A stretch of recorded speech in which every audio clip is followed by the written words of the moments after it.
I go to Galactica, Yeah. and I have to fight the aliens from another planet. Yeah. Well, these here are gamers, and they, Let me please. step to the side of those. They're heat sensitive.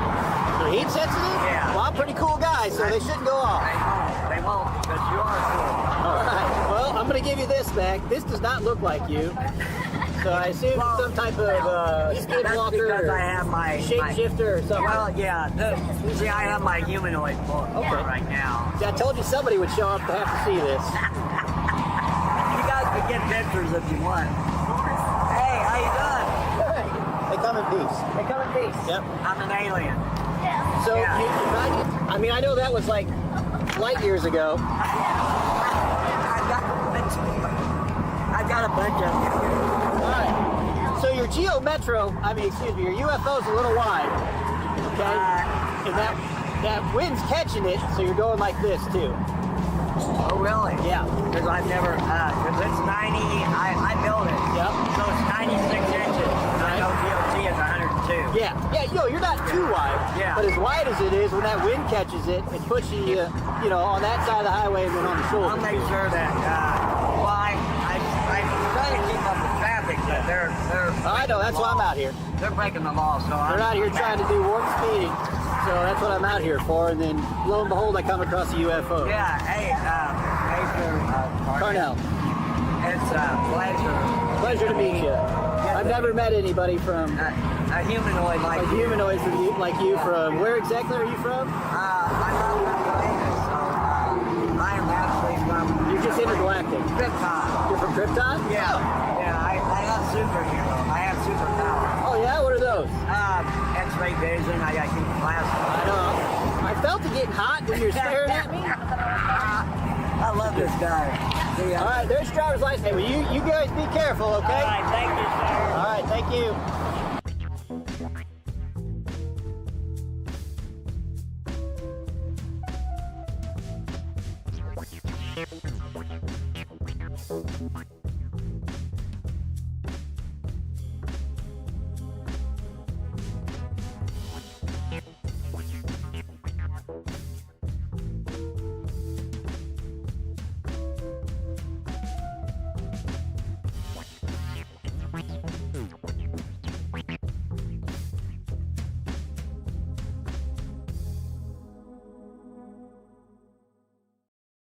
But if evolution is real, and if there is this constant, I don't know, but it's visible. Like you can measure it in certain animals. You can measure adaptation. Yeah. But there's no evidence that in fact, I think we've kind of given up on the idea of evolution. The theory of evolution as articulated by Darwin is like kind of not true. Right? In what sense?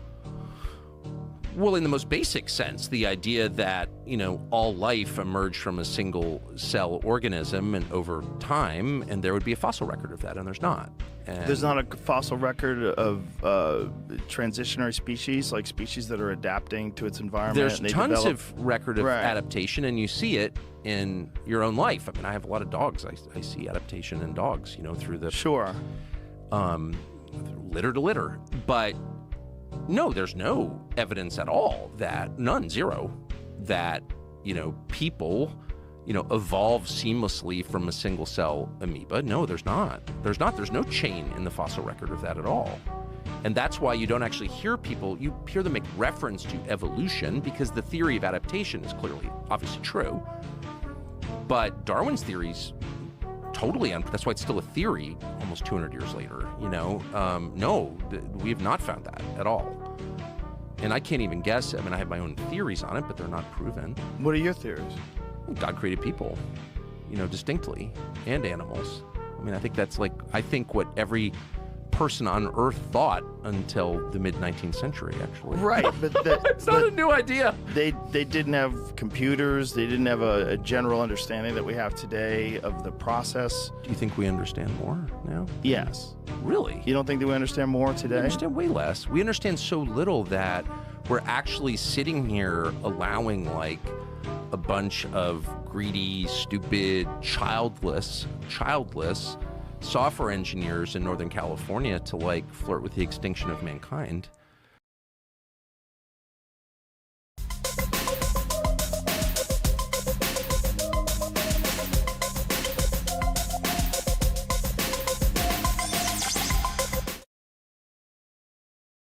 Good morning, my beauties and bees. Hello, everybody, and welcome to the show.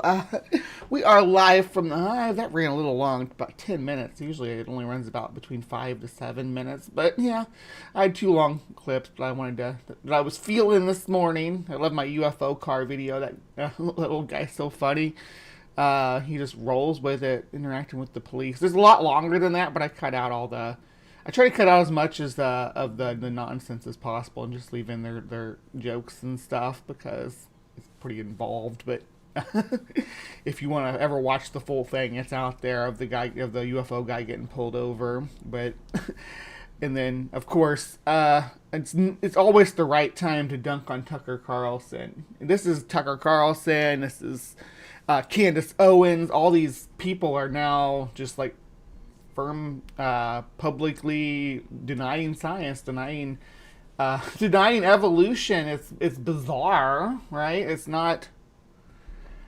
It feels like we're taking a step backwards, but maybe it's the Luddites peeling their way off. But I'm glad that they're taking Candace Owens and Tucker Carlson with them. Kind of wonder if they polled Trump supporters, how many of them would believe in evolution. I've always wondered that. Or how many of them were questioned the shape of the Earth or the moon landing, things like that. It's just a curiosity I have. So I feel like at least the Q sector of MAGA are the same people, and it kind of pans out because you look at someone like Hans Wormhat, right? Hans Wormhat is definitely at least buys into some of the Q-spiracies, right? You can go to their channel and you can see him covering the Q conspiracies. But I don't know if he's ever actually came out and said Q, but like someone like Roseanne Barr is all about Q, and Marjorie Taylor Greene is all about Q, or she was until she started getting ridiculed for it, and now she pretends like she doesn't know what it is, but Roseanne made her talk about it, and it was pretty funny. So if you haven't seen that interview, check that out as well. Good morning, everybody. We have a hopping live chat this morning already. Good morning, everybody. We started off bright and early. Miss Lemon was here, and James Nordoff. Good morning, James. We had a look at the trees come rolling in. Trying to get some BugBot action, but BugBot is out pollinating this time of year, so they'll be back soon. Good morning, D. D Parks is here. Native Atheist. Greg Hartwick, I'm glad you could pop in and say hello. And let's see, who else do we got? We got Reverb Twang. Good morning. Captive Desk. Hey, Dave. Hello. And Sonia's here. Good morning. I think it's Sonia. It might be Sonia, but I think it's Sonia. If I'm saying it wrong, correct me. Or alien abduction. Yes. Don't get abducted by aliens, live chat. That's going to be a big no-no. Good morning, Native Atheist and Pragmatic Crystals here, dropping links bright and early. Maya is in the house. Hello. Good morning, everybody. So I don't know if anybody else noticed, but I don't know if anybody still subscribed to the channel, but Chris Mallard was streaming this week. Chris Mallard, the Daily Atheist. That's where I kind of got that's the first time I was ever on a live stream, was with Chris Mallard, the Daily Atheist. Yeah. Good morning. I don't know if I said good morning to Robert, but good morning again if I did not. But yeah, he was streaming this weekend, and I saw some old friends in there. Gary Priestley, of course, Spooky Bed Hair was in the chat. But he quit streaming in early 2020. I want to say maybe late 2020. Anyway, he quit. He gave it up. Right when I was getting started, when I was just first getting my water wings.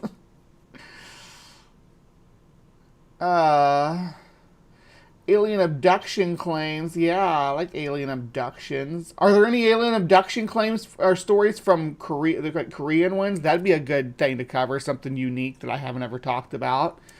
Some alien abduction stories from the Korean Peninsula. Yeah, we could maybe get a little stack of them together and we'll do that.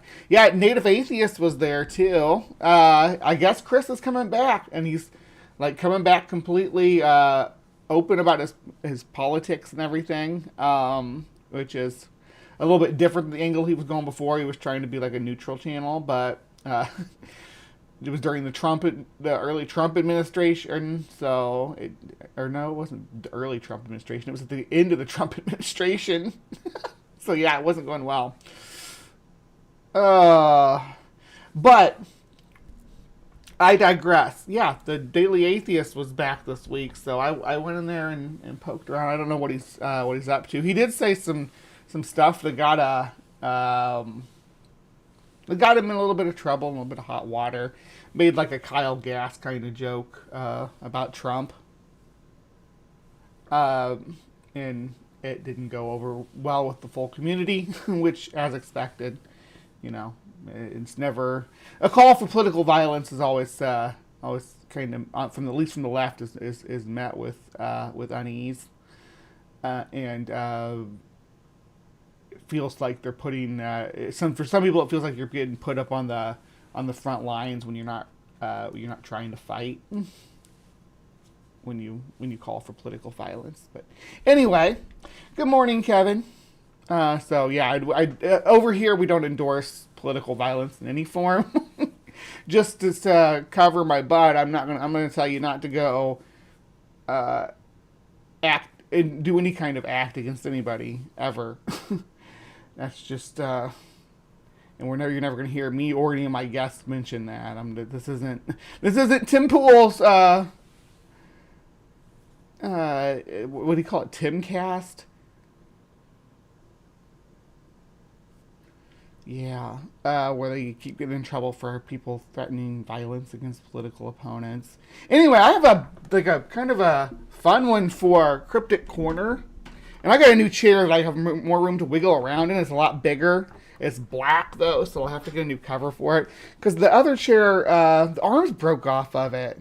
This one has more stable arms. So I like to push myself up off the arms like this. So y'all can see my boobies bounce, right? And they break when I do that.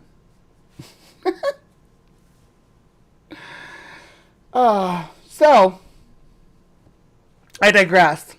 Let's get over to Cryptic Corner because this is a fun one and it's kind of local to me. I'm going to see you guys over in Cryptic Corner.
Hello, my beauties and bees. Welcome to another episode of Cryptic Corner, where we explore the unexplained, the supernatural, the paranormal and hidden, the mysterious, the alien, the accursed, and the forbidden.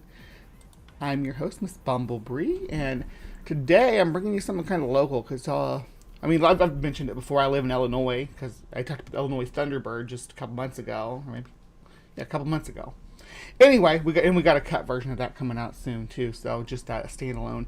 It's a good watch. Lots of coverage about the whole phenomena and kind of my whole take on it. And it covers also covers Washington's sea eagle, or not Washington's sea eagle, just Washington's eagle, which was a alleged eagle that lived in the upper Mississippi and Great Lakes region that was reported by John James Audubon that has scrupulous pedigree, I guess, as to what it was and where it went and what happened to it, and it was huge. So, interesting watch. So that's coming out. Crud, I should have had this pulled up already. Let me see. Look at my schedule. Just checking things out here. Let's see. So that episode of Cryptic Corner is airing September 6th. September 6th. Don't miss that one. But on to today's topic. It takes place in Illinois too. That's why I brought it up. And actually have some. I do remote work, so I don't like. We're all in offices all over the state. But I have a lot of coworkers in the city of Mattoon, Illinois. It's like a small town in like a little bit to the east and a little bit south. I call it maybe southeast Illinois, but not real south. Like let me show you where it is kind of on the map so you get an idea, and then we'll have an understanding of the region we're talking about of the state. So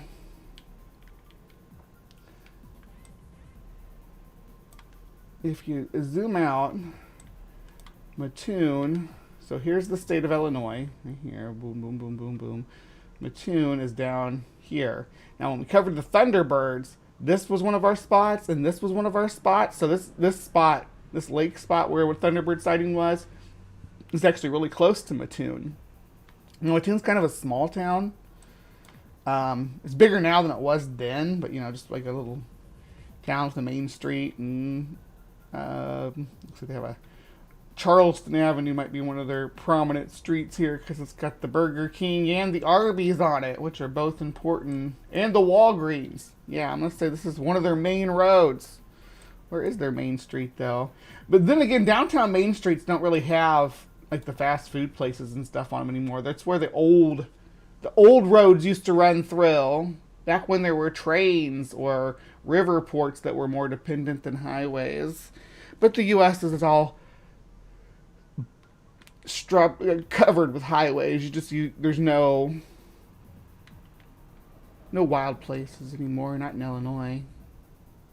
Not many anyway. But that's Mattoon.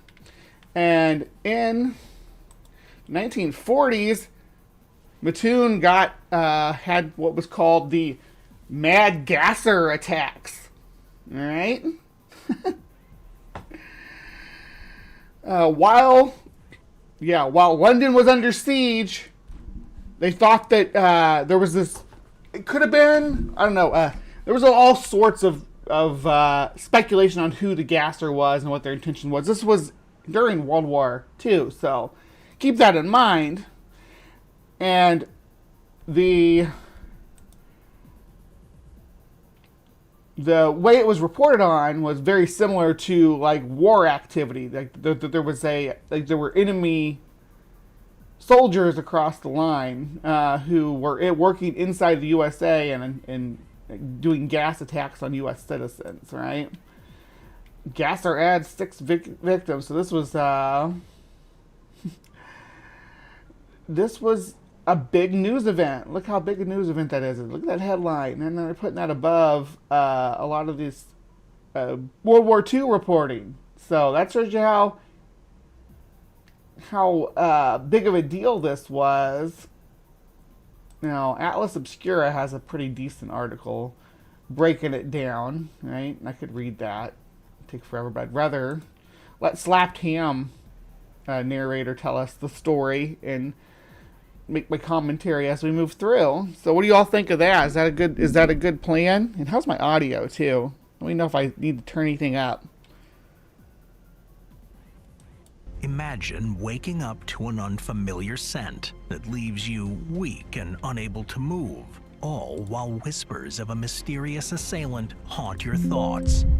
In the mid-1940s, this was the reality for a number of residents in a small town in Illinois, United States. It was the beginning of a series of events so mysterious and... I prefer my voice to be just like a notch above the narrators if I can. It makes it easier on editing. So... strange that authorities thought it was the result of a mass hallucination.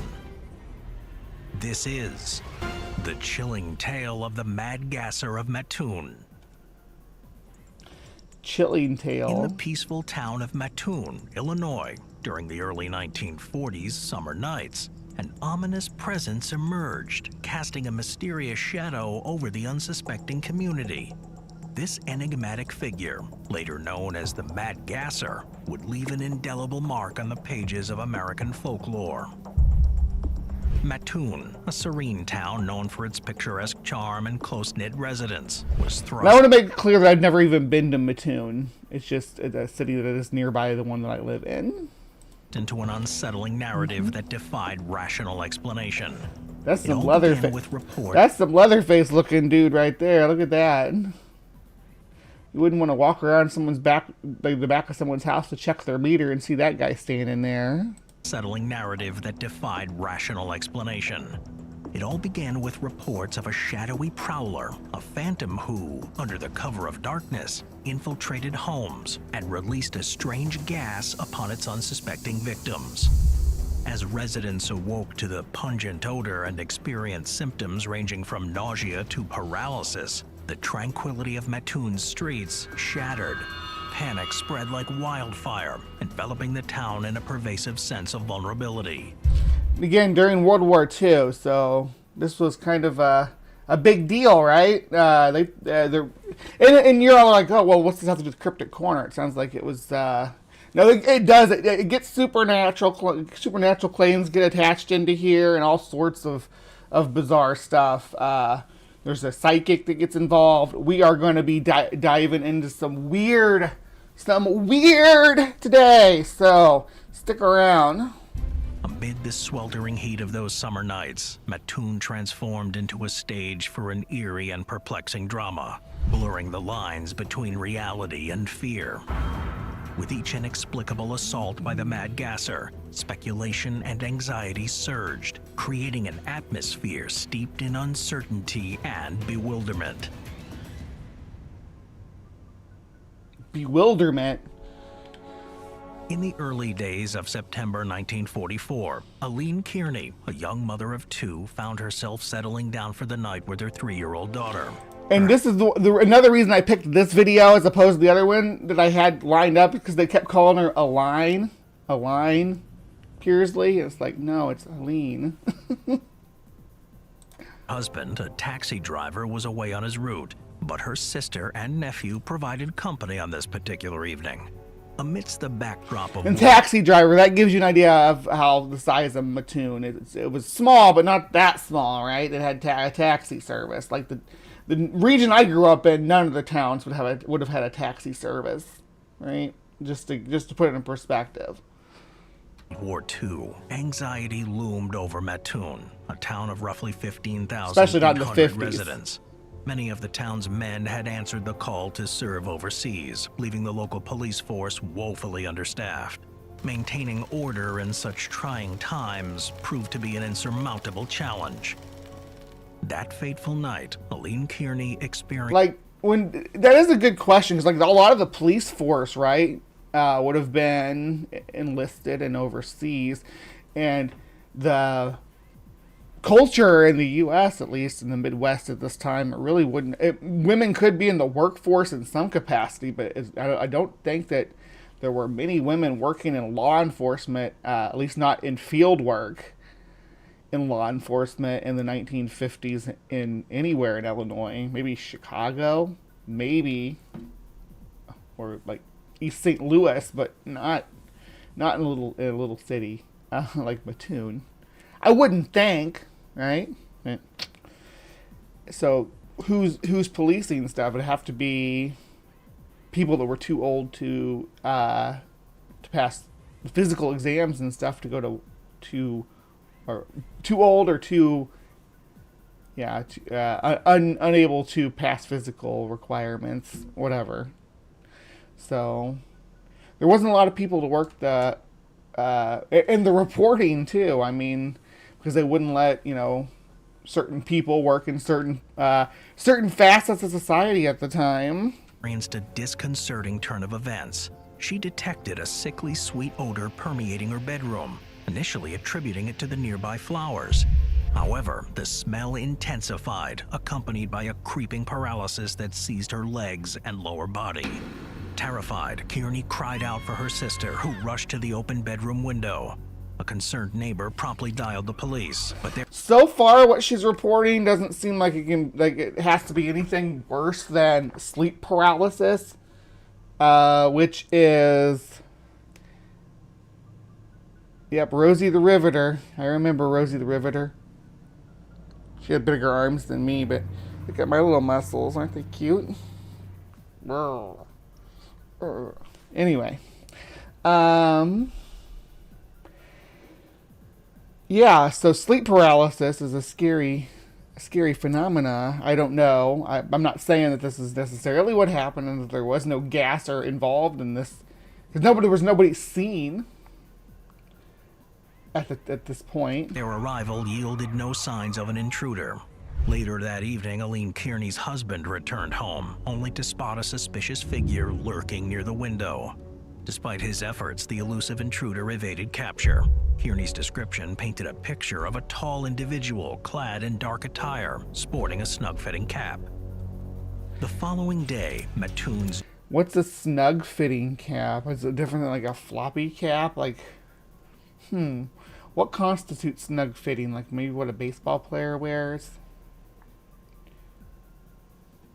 So I'm assuming that's the type of cap. When I think cap, that's what I think of, like a baseball cap.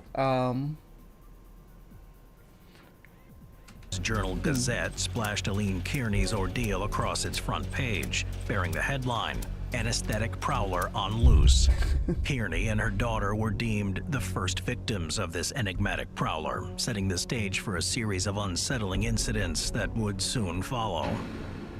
In the tense days that followed Aline Kearney's encounter with the... Yeah, it could be a beanie, because, that's what we would... Well, what would they have called that? I would have called that a stocking cap in Illinois at that time, though, in the 50s.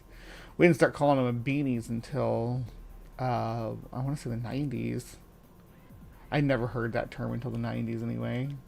And it was specifically in regards to the ones that were being sold for, at Hot Topic and at concerts when you go to the merch stands.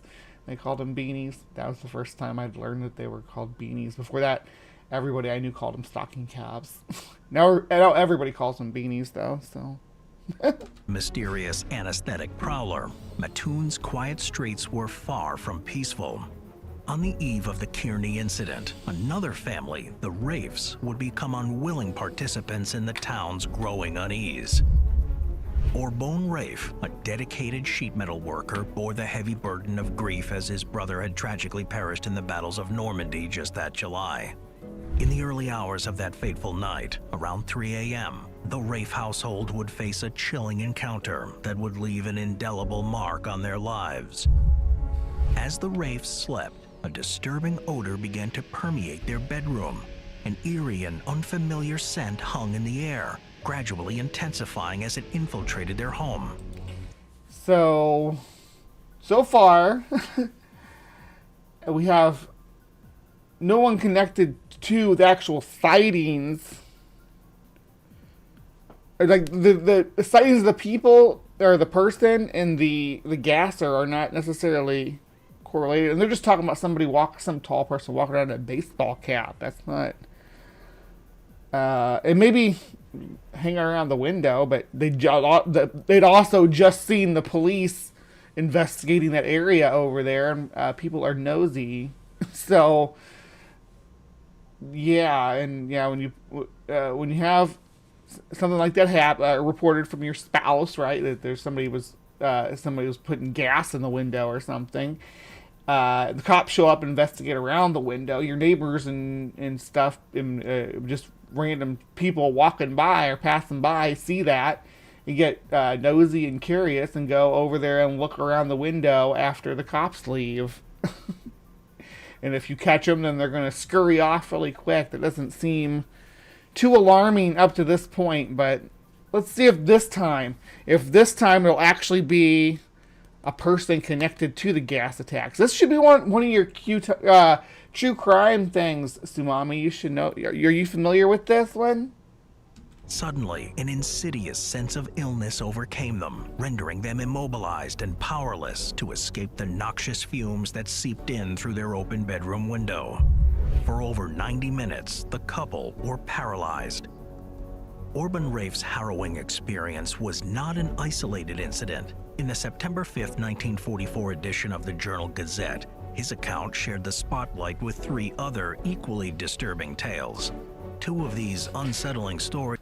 I think Anesthetic Prowler is probably not the best name in print, so they switched it to Mad Gasser at some point. But it seems like in the early days, they were known as the Anesthetic Prowler. Involved innocent children who had become violently ill under inexplicable circumstances. As the reports continued to surface, the once peaceful town of Mattoon found itself trapped in a relentless grip of fear and uncertainty.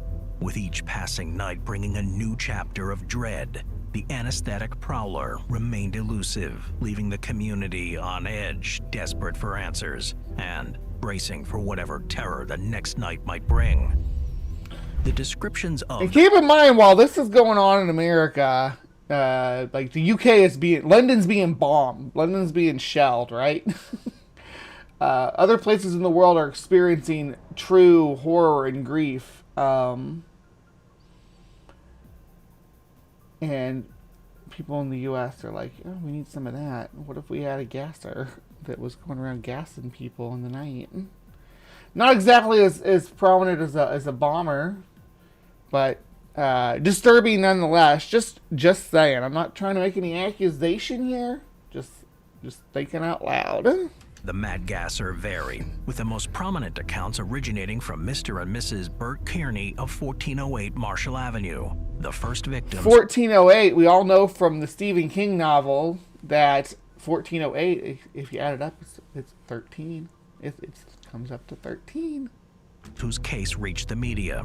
They depicted the gasser as a tall, slender individual clad in dark attire and sporting a snug-fitting cap. Snug-fitting cap is the description. Did people not wear baseball caps a lot back then? Like, seems like a normal thing to wear. Like, if your description is anybody with a with a baseball cap, come on, give me something more than that. All the images of the gasser show him with a gas mask on. They look like a freaking horror monster, like a slasher. It's awesome, and all these reports are just somebody with a baseball cap. Reported several weeks later, the gasser was described as a female disguised as a man. Additionally, the gasser was often depicted as carrying a flit gun, typically used for pesticide spraying, which was supposedly utilized to release the mysterious gas. These diverse descriptions only added to the intrigue surrounding the elusive figure. As the perplexing series of gas attacks continued to grip Mattoon in fear, the town's residents found themselves increasingly entangled. Obviously, it was an evil Nazi spy unit that were working to discourage Americans from participating further in the war. Tangled in a web of inexplicable incidents. The web of mystery began to expand, with more victims coming forward and... That's right, you want your hat to have a little bit of snugness. It's got to at least be able to hold on to your head a bit, or else when your a little wind picks up, there it goes. Or you say you decide to hop on a bicycle or go for a jog wearing it, it's going to go right off your head.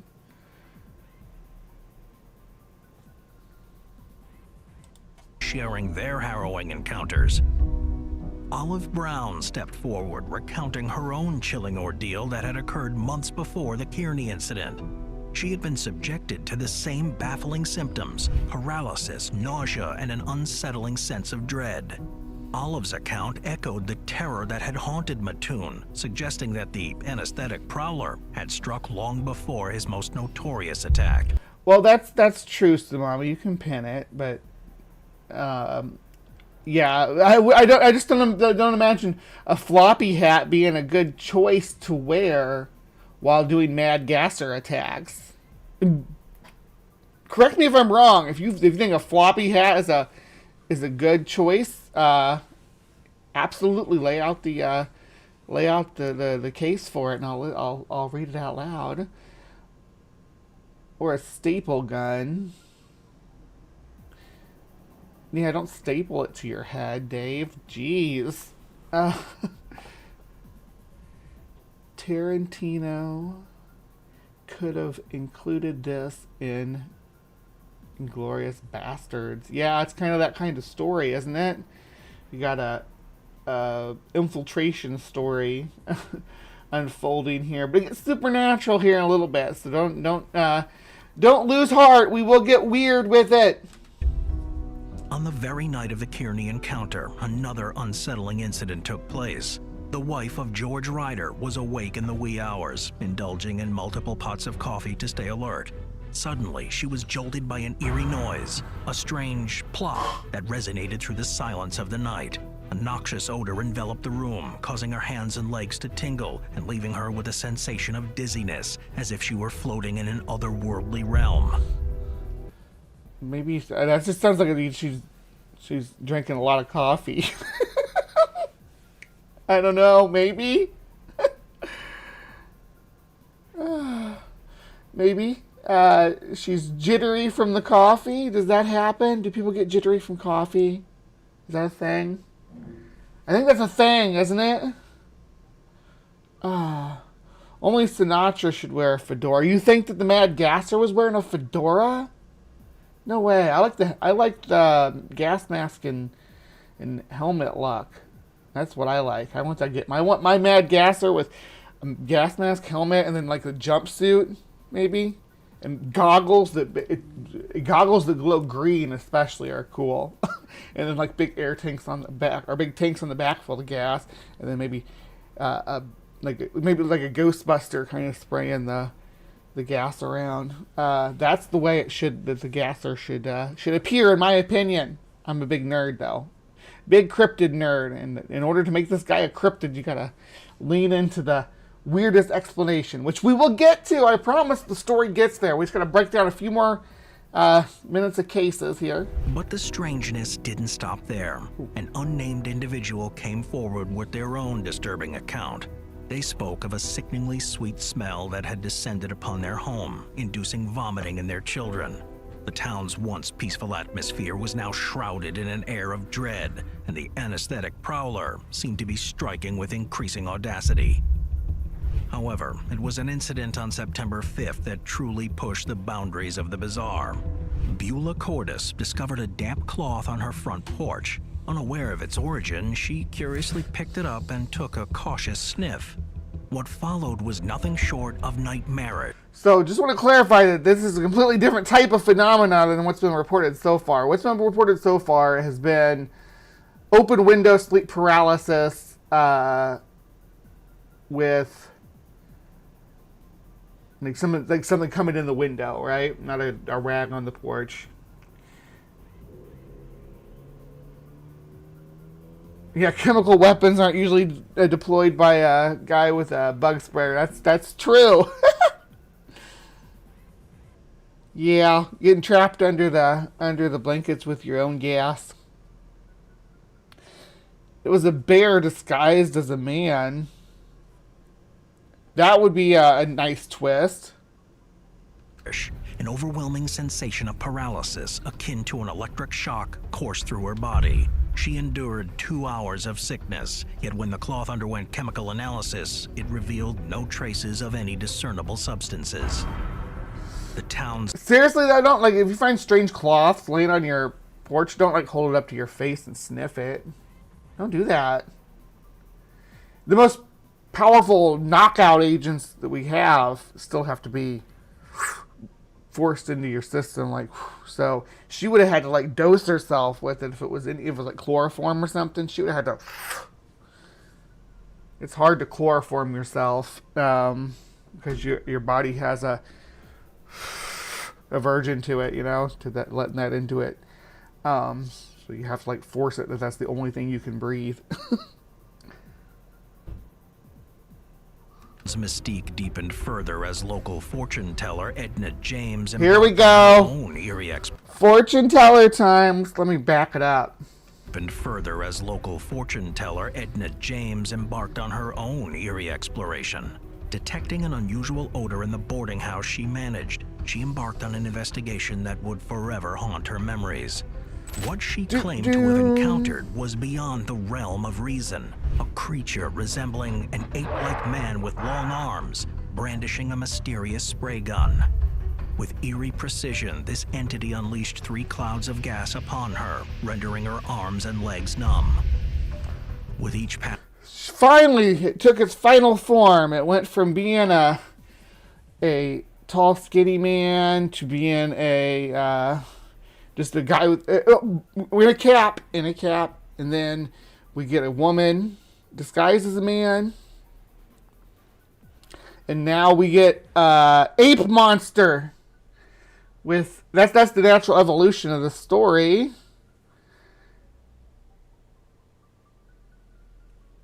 Ape-like man, so a man, yeah, for real. A man is an ape. Passing day, Mattoon's chilling saga grew more confounding, leaving its residents to grapple with the haunting question: who or what was the anesthetic prowler, and what? Now there's finally no longer a who, but a what. It's turned into something more. And we're only halfway through the video, guys. Turned into something more. Malevolent force lurked behind these inexplicable events. Local authorities, initially perplexed by the nature of the gas attacks, struggled to provide reassuring answers. The lack of a clear culprit or motive aroused rumors and speculations within the area.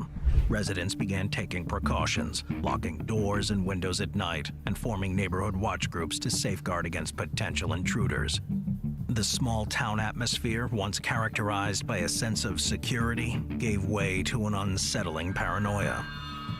As panic gripped mass hysteria. It's mass hysteria time. This is like one of the ones that they often cite for case studies about mass hysteria. So, I mean, do with that what you will. There's also the Spring-Heeled Jack in the 1800s, the 19th century, yeah. Mattoon, the Army enlisted chemical weapon experts to investigate the mysterious gas attacks. The leading theory pointed to chloropicrin, a sweet-smelling but poisonous gas used for pest control. However, no evidence of chloropicrin was found, and the symptoms reported did not align with its effects. In response to the growing fear, armed vigilante groups took to the streets, determined to catch the elusive mad gasser. The police compiled a list of suspects, including a disgruntled high school chemistry teacher, a possible prankster, and even the notion of an escaped Nazi or Japanese prisoner of war. The Chicago Herald American, September 11. What happened to the ape man, though? I like the ape man explanation. Can ape-like man. Headline encapsulated the state of affairs. State hunts gas madman. Authorities didn't spare any lead, even investigating a wealthy eccentric known to have a basement laboratory. They also reached out to mental hospitals, searching for recently released patients with a fixation on poison gas. A week into the alleged this is like, see, now we're getting like it's like a Batman investigation at this point. We're like looking for a Batman villain, right? Who uses poison gas. And this is in the real world. Bigfoot farts, that's the explanation. Yeah, maybe it was a big stinky Bigfoot farting in the window. But do Bigfoot farts smell sweet? What would the Bigfoot have to eat? If you eat a lot of fruit, I guess. gas attacks, the Journal Gazette's editorial team openly criticized city officials for their handling of the situation. They argued that the already understaffed police force was further hindered by political conflicts, which affected not only this case, but others as well. In a September 8th editorial, the newspaper pointed out that there seemed to be a trend among Mattoon police to downplay certain crimes to protect their pride. As chaos persisted, 5 squads of Illinois State Police were It's getting wild, right? What are the evidence that we have so far? It's just a bunch of people reporting their sleep paralysis. dispatched to Mattoon to assist with patrols. With the public losing faith in the investigation and a psychic lady, that said she fought an ape man. But other than that, it's just people reporting their sleep paralysis and seeing and war hysteria, citing strangers on the streets. What's going on here? and anxiety levels soaring. Chief of Police C.E. Cole shifted the blame elsewhere, declaring the case a mistake from beginning to end. Vigilante groups armed with shotguns and pistols roamed the streets, while women carried bats and clubs for protection. Many residents chose to stay with friends rather than sleep alone, and state investigators joined the search. How about lock your windows? Lock your windows. That's probably it's a good way to describe what a Batman villain. Yeah, but just like locking your windows would probably be at least the windows in the rooms that you're sleeping in. And I suppose that becomes an issue in September in Illinois because it's still pretty balmy at that time of year. Mostly at nights can get kind of cool though. I'll leave my window open at night. Nobody has come in and mad gassed me yet though. I need a mad gasser to come attack me. Look, the camera make my shirt all week out. It's like horizontal stripes and I can't figure it out. And the camera can't. Look at that. Whoa! My boobies! What the hell?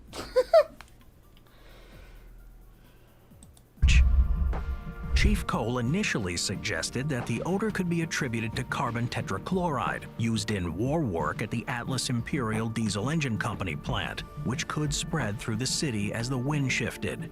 However, he later backtracked on his statement. Atlas officials asserted that the plant had not been inspected by the police, and no factory workers had experienced any illness due to fumes. As the entire community united in their quest to identify the perpetrator, the Journal-Gazette staff pointed out 2 significant obstacles that hindered the capture of the mad gasser. Firstly, the police initially did not take the case seriously, which allowed the assailant to operate with impunity. Secondly, when the police finally recognized the gravity of the situation, mass hysteria and external interference disrupted their efforts to... So, far be it from me to generally side with the police, but not taking this seriously was probably the right choice of action. The whole thing, as far as I'm concerned, is mass hysteria. Because everybody sounds like they're having sleep paralysis to me. That's what it sounds like. I mean, I'm welcome to be proven wrong, but yeah, that's what it sounds like. If otherwise, what is it, like an early morning exterminator running around? To apprehend the culprit. Despite no arrests being made and a decline in reported attacks, there remained a division among authorities regarding the existence of the gasser. While some believed in the credibility of certain accounts at the time, State's Attorney William Kidwell later attributed the mad gasser phenomenon to mass hysteria, suggesting it was fueled by a Journal-Gazette reporter with an overactive imagination. The Mattoon mad gasser incident has sparked 3 primary theories to explain the bizarre events: mass hysteria, industrial pollution, or the actions of an actual physical assailant. Additionally, the incident has attracted attention from authors within... They didn't look like that. Why do they always show them with this gas mask and stuff if that's not how they look? They make them look way cool. Make this thing look way cooler than it was. That's not a stranger in a snug-fitting cap. The stranger in the snug-fitting cap didn't even have a gas gun or anything. They were just throwing stinky washcloths on people's porches.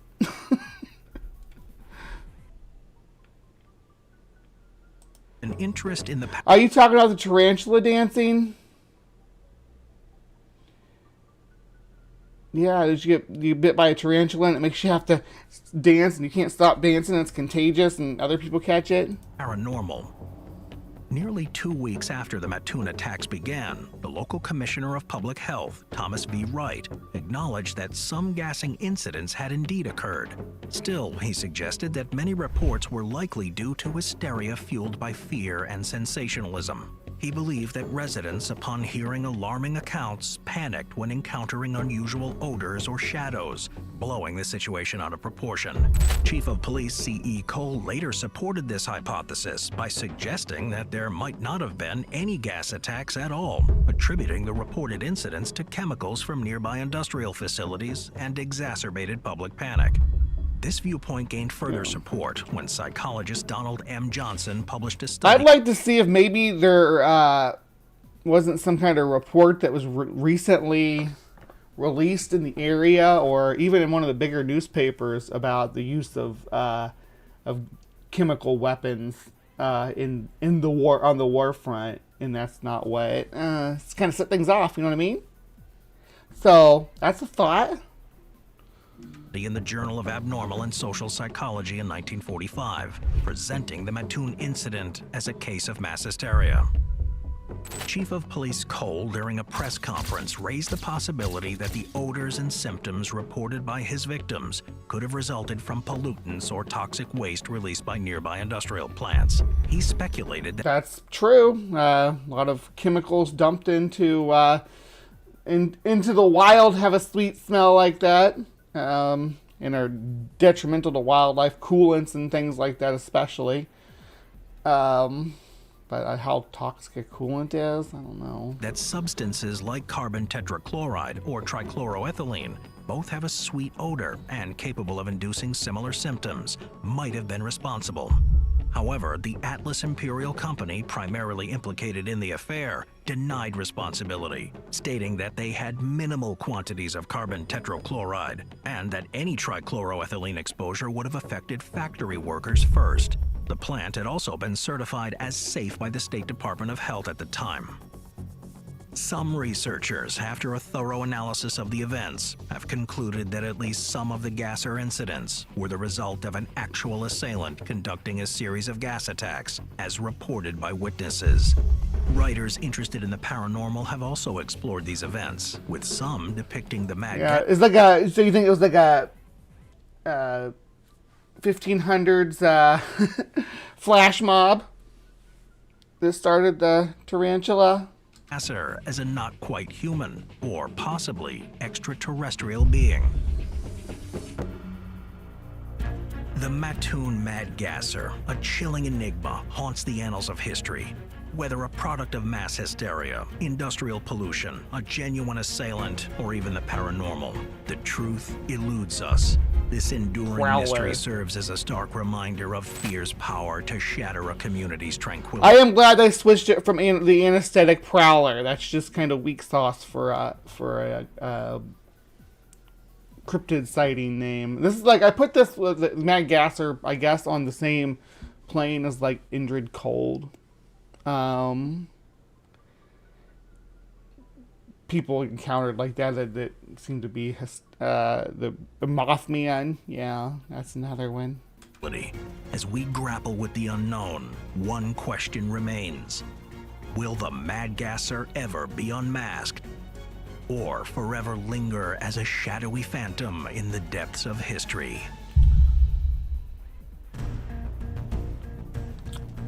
Alright, so that was, that's some Slapped Him. They'd cover Slapped Him mysteries. But who was the Mad Gasser? I don't think the Mad Gasser was anybody. Do you think the Mad Gasser was somebody? My opinion on this is that the Mad Gasser was mass hysteria, just based on everything I know so far. A prowler who used some kind of anesthetic or gas to knock out his intended victims was on the loose in Mattoon Friday night. Miss Bert Kearney and her, I like how they used to call women by their husband's name, and her 3-year-old daughter, Dorothy Ellen, were victims of an anesthetic. Friday night as they slept in bed at their home, 1408 Marshall Avenue. So they jump right off to saying it's a prowler on the loose. It couldn't have been sleep paralysis or anything like that. It's a prowler on the loose.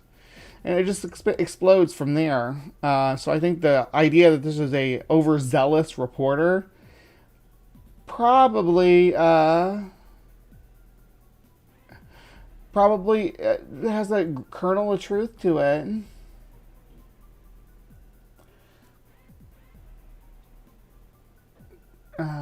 Failure to, what's this word? Entity the gas sprayed late Mattoon home by phantom like mad anesthesist anesthetist. Oh my goodness, this print's so tiny. Okay, do not laugh.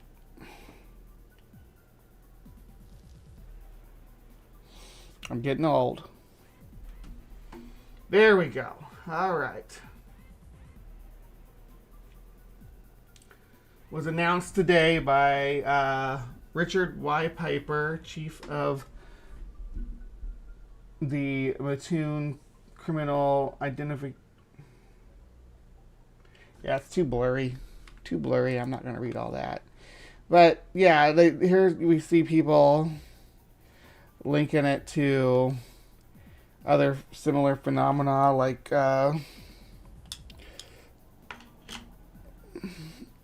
the Spring Hill Jack that I mentioned earlier. Spring Hill Jack. Mystery of mysteries! Spring Hill Jack was a similar enigmatic character that appeared in London well before like Jack the Ripper came around or anything like that. But whether Spring Hill Jack was a real phenomena or not, it's kind of up in the air. But yeah, they put this like eerie twist on the Mad Gasser story, giving it sort of a supernatural touch. But I think at the end of the day, mass hysteria is a good explanation for it. They just kept confirming each other's experiences, and then anybody who had experienced sleep paralysis, which impacts a lot more people than you would expect. Yeah, they all correlated on the same notion, the same ideas of what was happening to them, and it sort of blossomed from there. But what do you think, really? I mean, what do the denizens of the Hive feel about the Mad Gasser of Mattoon? Let me know in the comments down below. This has been Cryptic Corner. Thank you for joining me, and remember to be kind. Take care, and we will see you next time. All right. So, gonna close out the Mad Gasser segment of the show here. There's more show to come, though. Don't worry. Plenty more setup for us to go over. So just you wait, because I got a very strange theory about top hats I wanted to talk to you guys about. I'll see you after intermission.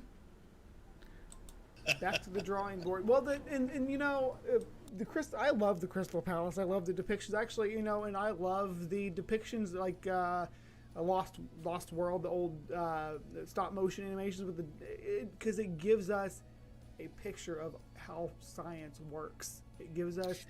I'm an old guy, so I remember, and I was always into this cheesy old black and white movies older than me, and so I've seen all these different renderings of how dinosaur depictions have changed over the years. And I remember when they were upright walking, when their tails had to drag in a weird way, and very reptilian tails that wound around like snake tails, and they were slow, plodding, heavy breathing, not much energy, not much move. And then what it turns out that they are, and I was a little disappointed to find out that they were covered in feathers, because that makes them somehow less dangerous looking. But the fact is that they had a means of absorbing oxygen, which, like birds do, they had fully avian skeletons with one-way ventilation, air sacs, and all of that. they were so much more efficient with the way that they could process oxygen that not only were they not slow and plodding, but they were pound for pound more energetic, more powerful, and had longer endurance than any mammal. So they were the supreme life form on Earth. Oh, definitely. And it's funny that we look at ourselves as the pinnacle of creation, and yet we are not. We we didn't get any of the advantages that they have. Looking into the air pockets in sauropod vertebrae and stuff like that, you can really see that, despite their size, these weren't plodding animals. They were built as lightly as possible, but with as massive as possible. When I say pound for pound, that's an interesting comparison, because a Tyrannosaurus and an elephant may weigh the same, but the Tyrannosaurus is still bigger. Right, exactly.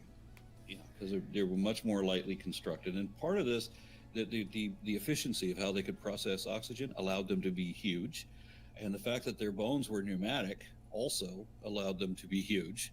Yeah. So that's why they were so damn big. The problem is that they also had a high energy consumption, and so they now have to eat quite a lot. All of them have to eat quite a lot to maintain all of that. And we see it in the extant species, definitely, with... Yeah, so birds managed to make it through the KT extinction because they were relatively small and versatile, and so they're the only dinosaurs that made it. And because they could fly, because not all the dinosaurs could fly. Pterosaurs could fly, but pterosaurs back then were also huge. The pterosaurs were once very, very diverse. They had all different kinds of niches, but then when they started sharing more and more with birds, they kind of compartmentalized, so that the pterosaurs became the gargantuan flyers, the really big things, that they were much bigger than ever birds could ever be. But that also was their downfall, because they were so freaking huge. They have these huge energy consumption needs, and so in a post-apocalyptic world, which rule of evolution is that? That the more it's slipping my mind. The more specialized a group gets, the less options they have to survive an extinction event. Yeah, I can't remember the name for that either, but you do get yourself painted into a corner. Yeah. So the more specialized you are, the more dependent you are on that speciality. You need to have the versatility in order to make it through the challenging circumstances. And I mean, we've had some doozies of extinction events, and it's always these more basal forms that make it through.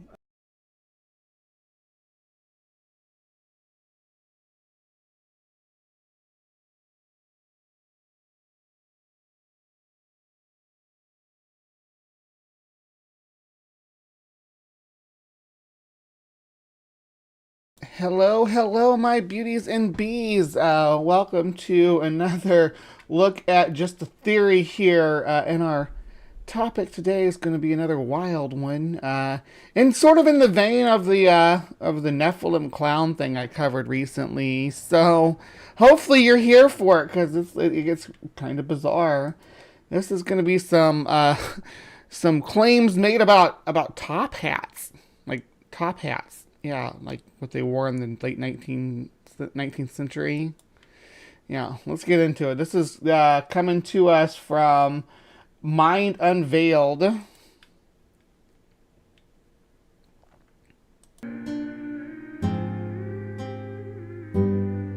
Nice intro, though. I like that. I'm gonna say I give compliments where I see them. That was really well done. Yeah, it gives me kind of an idea what your channel's about, too. I'm just gonna go ahead and say it. Anyone with a top hat is a Mason. Ooh. Well, at least when it comes to the early 1900s. That's a big claim, a big theory you're throwing out there. Is that your theory? I don't trust any of these people with top hats. But what is a top hat, and why was every single person during this era wearing the same exact outfit? Oh my gosh, I love that. Oh, that coat right there with the leopard spots on it and that black. That is freaking sexy as fuck. Yeah. Anyway, That's just my opinion. It's something we never really questioned. Not with the plaid pants, though. Not with the. Oh, dang it, no. Era wearing. Not with the plaid pants, though, but just the jacket itself. Love it. With the top hat, it looks really good. The plain black ones look good too, but I don't like the plaid pants. The pinstripe pants are okay. And the jacket with the plaid on the inside looks alright, but the two guys wearing plaid pants, it's not working for me. I'm sorry. It really makes you look like a court gesture more so than having some style. Yeah, just my opinion though. In the same exact outfit. It's something we never really questioned, but when you look into many of these old photos, everyone is wearing the same thing, especially all of these corporate hats, robber barons. They wouldn't leave their house without a top hat. But what is the top hat, and when did this all begin? When it comes to top hats, we're typically speaking of a high hat, cylinder hat, or topper, which is traditionally associated with formal wear in the West that came to rise during the end of the 18th century. On December 1st, 1940. That's so weird. You don't. Just to make it like there has to be some kind of explanation for a fashion, right? People wear some really bizarre things that have come into fashion throughout history. Just, I mean, it's like asking, with the flappers, what's a pearl necklace? What's the secret of the pearl necklace? How is it controlling our minds? 41. The United States Public Health Service banned the use of mercury in the felt industry. We can trace the felt hat industry back to mid-17th century France, and it most likely was introduced into England around 1830.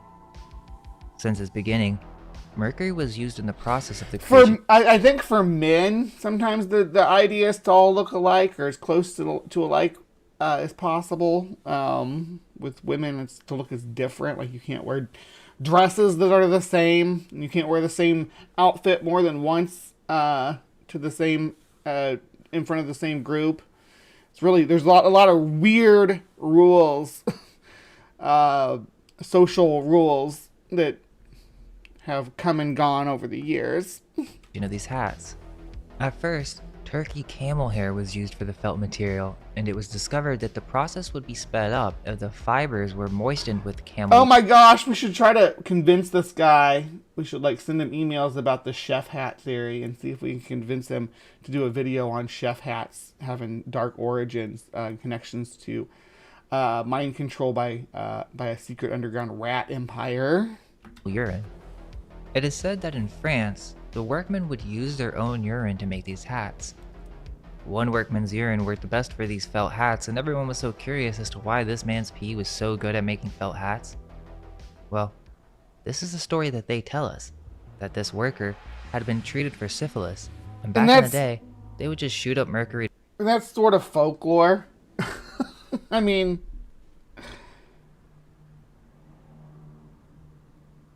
I don't know how true that take is right there about the way that the pee was used that's how they find out mercury worked for it. What they use it for is you scrape off the rabbit fur, you scrape off the loose rabbit fur onto this glue covered area, and then you pour mercury over it to smooth it, and that's how it gets that soft, felty feel. At least that's how they used to do it. And the substances that they would use to do it did include urine. I know that's true, but whether they found out because the guy had been treated for syphilis, and whether they should have been using their own pee, if they had syphilis, then I don't know. I guess if they're just playing in their own pee, but if you're playing in somebody else's pee, so they're just handing out syphilis hats too. Let's keep that in mind. I just want to put that out there that he's putting out piss-soaked syphilis hats. So take with that what you will. To heal it, I guess. So that's how they tell the story. And this guy had mercury in his system. He was pissing on the fiber so that it would make better felt. And because the mercury was in his urine, They realized that it was the mercury that was responsible for creating these superior felt hats. This is the supposed reason that they started putting mercury in hats, for more quality hats? Well, that seems awfully strange because they were well aware of the effects of mercury poisoning as they've been using it for medicine and alchemy for thousands of years. But the thing is, mercury poisoning would cause dementia and Mad Hatter disease, which could be characterized as delirium, hallucinations, and even suicidal tendencies. Now, Mad Hatter disease or erethism is like a real affliction, right? That's been studied since this time period. But yeah, this portion's true. It's why it was a trade secret and they didn't tell anybody because mercury was dangerous and they shouldn't be using it for this, and they were doing it anyway. And they did it for a long time as a trade secret. With severe cases, this would produce tremors throughout different parts of the body, including the mouth and tongue, making it difficult to speak properly. Those are in overexposure cases. With just the right amount, these effects can be more mild and last for years without anyone noticing, producing effects such as fatigue, loss of memory, vivid dreams, and depression. So what is Mad Hatter disease? Exposure to mercury, even low levels for periods of time, can cause health problems in humans. Prolonged exposure can lead to chronic mercury poisoning. This may be called Mad Hatter disease or Mad Hatter syndrome. Okay, before we let him get too far into it, we're just going to look at just real quick the Wikipedia article about it, just to kind of give us an outline of what we're dealing with and look at some of the citations maybe. Erethism, also known as erythemus mercurialis. Okay. Mercurialis, I guess is how you say that. Mercurialis. I'm going to go with Mercurialis. Mad Hatter disease or a Mad Hatter syndrome is a neurological disorder which affects the whole central nervous system as well as a symptom complex derived from mercury poisoning. Erethism is characterized by behavioral changes such as irritability, low self-confidence, depression, apathy, shyness, and timidity. And in some extreme cases with prolonged exposure to mercury vapor, by delirium, personality changes, and memory loss. People with erethism often have a difficulty with social interactions. Associated physical problems may include a decrease in physical strength, headaches, general pain, and tremors, as well as irregular heartbeat. So it sounds like a bad time. Mad Hatter disease causes severe neurological effects known as erethism. It can lead to symptoms like headaches, behavioral changes, and weakness. Then, during the 18th to 20th centuries, hat makers would use mercuric nitrate to stiffen felt for these hats. These hats would produce vapors in which those who wore them would not only absorb via their scalp, but would inhale in poorly ventilated areas. Over time, these hatters began having symptoms, including psychosis. I think that's the Batman Mad Hatter right there from Batman. Ability and tremors throughout the body. Second Batman mentioned today. Got Batman on the brain. I am excited about the new Joker movie with Lady Gaga in it, though, so maybe that's what it is. It was so common that this is literally where the phrase "mad as a hatter" comes from. Yeah. Think about the long-lasting effects this would have, especially if the populace were not aware and it was promoted as the new fashion. I mean, everyone was wearing these back in the day. You were a nobody. Just like the lead in paint. We know it's bad, but it has a purpose, and their industry is willing to hide it to make money. This is why we need things like the EPA and the FDA and things like that. That all the currently here in the U.S. anyway, that one group is railing against and trying to get taken away, and that in the Department of Education. There's three corners right there to protect us from things like this, from experiencing things like this. So keep that in mind, Hive, that literally before we had environmental protection, before we had consumer health considerations, people just could sell whatever they wanted, and you could buy something that would slowly poison you. We had the glowing parts in clocks that were polonium. It's radioactive. Even in Kix cereal, they used to give out the rings, the glowing rings that were polonium. If you didn't have one. So was there a purpose behind this? We all know of the crazy Mad Hatter from Alice in Wonderland, but why does he have and just to go on just for a second longer, and you'll have people like saying stupid things like, when I was a kid, we didn't need warning labels. Well, when you were a kid, there was lead in your paint, pal. When you were a kid, they were... What's that red stuff that they put on you that doesn't do anything? Yeah. So crazy. During Lewis Carroll's time, mercury was being used in the process of creating top hats, and the Hatter is complete with all the characteristics of the disease. Erratic, flamboyant, and silly behavior, along with mood swings being the most obvious symptoms of mercury poisoning. Why would Lewis Carroll add this top hat reference? Is there because he wanted his characters to be whimsical and crazy, and a Mad Hatter is a whimsical, crazy character. That's how you write fiction. Iodine, there you go. Iodine. Deeper truth to this Mad Hatter character?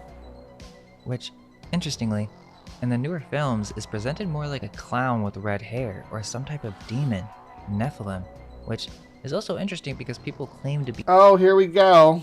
We got Demon Nephilim Clown, because of the white face and stuff that they like to talk about over in the Nephilims look like clown. Adrenochrome. Yeah, adrenochrome is not... Adrenochrome's kind of... I don't want to say it's fictional, but like as a street drug, it's fictional. I'll just say that, and leave it there. I maybe I should do something on adrenochrome at some point. Maybe I can get Ben to come on and talk about adrenochrome, or I can go talk about adrenochrome over there. I don't know. Yeah, but clowns, Nephilims, keep up. Whose birthday is it? Happy birthday, Robert. Be visited by spirits of a similar nature. They call them Mad Hatter demons.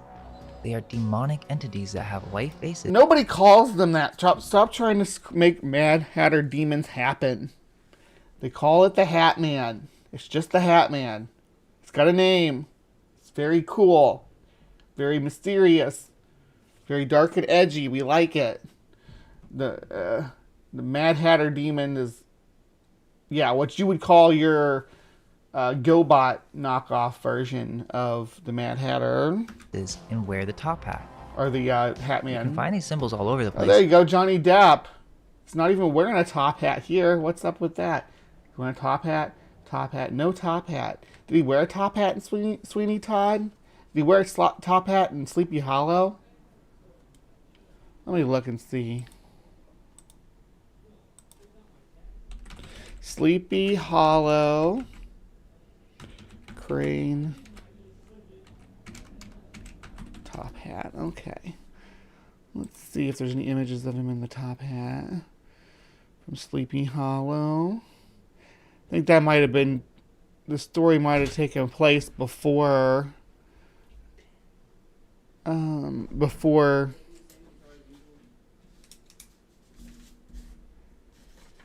the top hat really came into fashion, because that was like when tricorn hats. We're gonna get a tricorn hats too. We're only 5 minutes in. Even in games. But where does this phenomenon originate? It's obviously a huge part of our psyche, but why? They're just top hats. Is it more than just a fashion statement? Or does it possibly represent a much darker truth? The Lewis character may have been one of the earliest characters of a Mad Hatter, but there are references from the 17th century, in which a man, Robert Crabb, who was an eccentric living in Chesham, England, gave all his good to the poor and lived on dock leaves and grass. However, Carroll may have based his Mad Hatter character on a Theophilus Cater, not a hatter, but a furniture dealer who was known locally as the Mad Hatter, partly because he always wore a top hat, was eccentric, and produced wacky inventions. That looks kind of cool. That's like a waving, rocking bathtub patent. Whoosh. You just like grab a hold and you just rock back and forth. Sounds like it'd be a messy ride. To have a lid. Oh my gosh. This phrase, from its origin, was used to describe those who were crazy and prone to unpredictable behavior.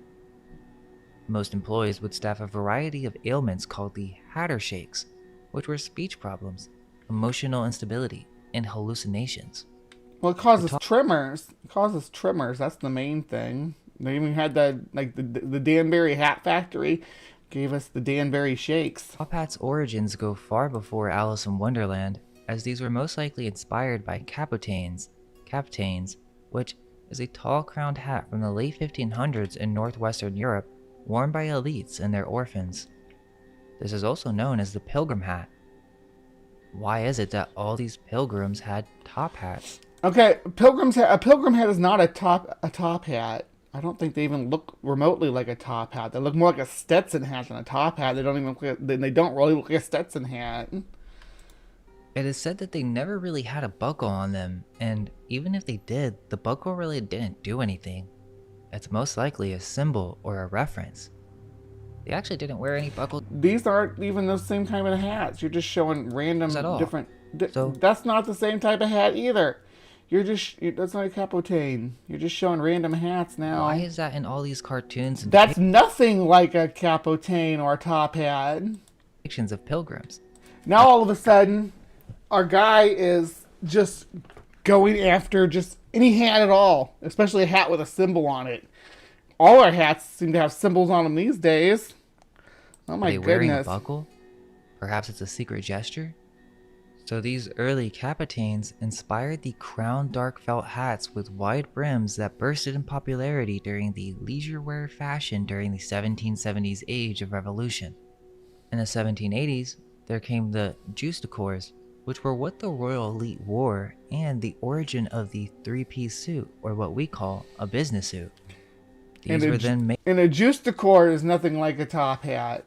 It's more like a tricorn hat than anything. Made for the capitans, or captains, who would wear these capotaines, which had many designs, but were most likely still using mercury for the stiffening process. There are the tricorn and bicorn hats, which were worn by many generals and top leading officials during the Napoleonic period. Do you have any evidence that any of these other hats were made at all with the mercury formula that we just discussed? Because earlier you said that the origins that you wanted to present to us started in the late 19th century with a guy with syphilis peeing after he had mercury treatment for his disease. Now you're saying it goes way, way back, and I want to understand where you're getting that from. What evidence is there that the tricorn hats were stiffened with mercury at all? By the 1790s, this elite dress wear was turned into fashion city wear for the upper and middle classes throughout the entire Western world. This was not some accident of culture in which these styles emerged from pure creativity. No, it was a purposeful design, a uniform, and this uniform was to serve a specific purpose. It was a status symbol. Plain and simple, a status symbol. There were some variations. Around the 19th century, there were beaver hats, then black and gray silk. Think about this compared to other cultures that were so colorful, vibrant, and creative with their fashion. There's a reason we get these dull colors. Is that the penguin from Batman? More Batman? Batman on the brain, I swear. I don't know why I'm thinking about Batman so much. But come on. Straight edges, box-style fashion, it produces a certain culture, a specific type of consciousness. The dress coats were replaced by frock coats in the 1840s to become the conventional former outfit, and they would wear it on a daily basis. The top hats would be combined with a frock coat and white tie. This would be their identity, their representation, and anyone who did not conform was not a part of the club. You guys remember that episode of the Fairly Odd Parents? They could make a really good, like, American Psycho kind of storyline about this, because the rigid fashion and stuff of that late 1900s, or sorry, 19th century. Yeah, that'd be an interesting go. Yeah, the original American Psycho is about the late 1900s. Yeah, late 1800s. About how they could force them to follow such rigid. How following, they're not forced to follow, but how following such rigid social standards could cause someone to act erratic, especially if they were being slowly brain poisoned by mercury, which you could do in this story. Where everyone was a gray blob? Well, it seems that's really what it was like back then. You may think it's a joke, but What? literally everyone was wearing... Because this was before color was invented, you see. So, because all these pictures are black and white, that means these people had no color at all. Just a big black, white, gray blur. in these. Danbury, Connecticut has always been known as the Hat City. It was the hat-making capital of the world until the 19th century. At the peak of the industry, 5 million hats a year were produced in 56 different factories in Danbury. Why were they producing so many hats? These hats were literally causing the conditions known as the Danbury Shakes, which turned the populace into Mad Hatters. It is even said that this resembled drunkenness and that employers would exploit this condition. Exploit the condition? Like, how would you exploit your employees acting like they were drunk? I would not want drunk people working in my factories. That sounds like OSHA violations. That sounds like a lot of jacking around and not getting work done, too. Say, the seal of the city of Dansbury during this period was literally a phoenix being burned within a crown, and on the shield we have a top hat, the ruins of a chimney, and a red banner that reads Restituimus in Latin, which means to restore or replace. Why would they be putting these top hats on a coat of arms or a city seal with a burning phoenix? Because top hats were important to the city's early years. Just like they have a train on here, so they probably had the railroad was probably important to their early infrastructure. The smokestack probably is about their factory district in general, which was important to their early development and to their later establishment as a industrial capital. And then the Phoenix is and the restorer is saying, hey, let this come back to Danbury. Let industry come back to Danbury, which every town who ever had a factory that shut down kind of has the same sentiment. But having a whole factory district shut down is probably pretty rough. Also, strangely, researchers have suggested that Boston Corbett, the man who killed John Wilkes Booth, President Abraham Lincoln's assassin, might have suffered from poor health due to mercury poisoning. He apparently castrated himself as well with a pair of scissors. Ah! So wait. Woo! Don't do that. Only get your parts adjusted by a medical professional. No home castrations. They weren't smart enough to notice that these hats were causing literal insanity, yet they were making them for several centuries. They didn't stop using mercury in hats until 1941, and it's been that way since the 17th century. Are they linking this to castration now? Because everybody's that they're showing And if it's old paintings, why you gotta blur it? That's not gonna get like tagged by the censors or anything on YouTube. Like Mercury in hats until 1941. Why are you blurring it out? Being weird. Making it weird, it's art. You can look at art without blurring it. And it's been that way since the 17th century. They knew it was dangerous business, but that would mean that they did this on purpose. Think about it. We all know of the old world asylums. What if there's something more to this story of these top hats? Were the governments at this time knowingly drugging the populace? Wait a minute. Are you telling me you have a video about Bedlam being a programming facility? I've researched Bedlam more than like a normal person should. The history of it and whatnot. Because it's very interesting. Started off as an almshouse, and then it became a hospital, and then slowly over time it became a place to bring your undesirables. And there you get your standard model for the insane asylum as it grew. It's a freaking interesting story. Maybe we'll cover it sometime. But there's been more than one location. I don't know what segment I would cover that on though, because it doesn't really fit with the show. But this is from the Inventor show, or Inventor movie with the dinosaur and yeah. Anyway, The cause that's a bowler hat though. Bowler hat would allow people to be more malleable, to stop people from asking too You're much. just general hats now. It's not even top hats anymore. It's just hats. Any kind of hat you wear on your head. Did he bring up cowboy hats? Did cowboy hats get stiffened with the same mercury process? Stetson hats were big in the West at the same time that these hats were big in the East. Any questions? Even give the government a valid excuse to imprison people in these asylums. But more so, it would allow lower level Masons, the inventors, businessmen, and other contributors to society to be more easily controlled.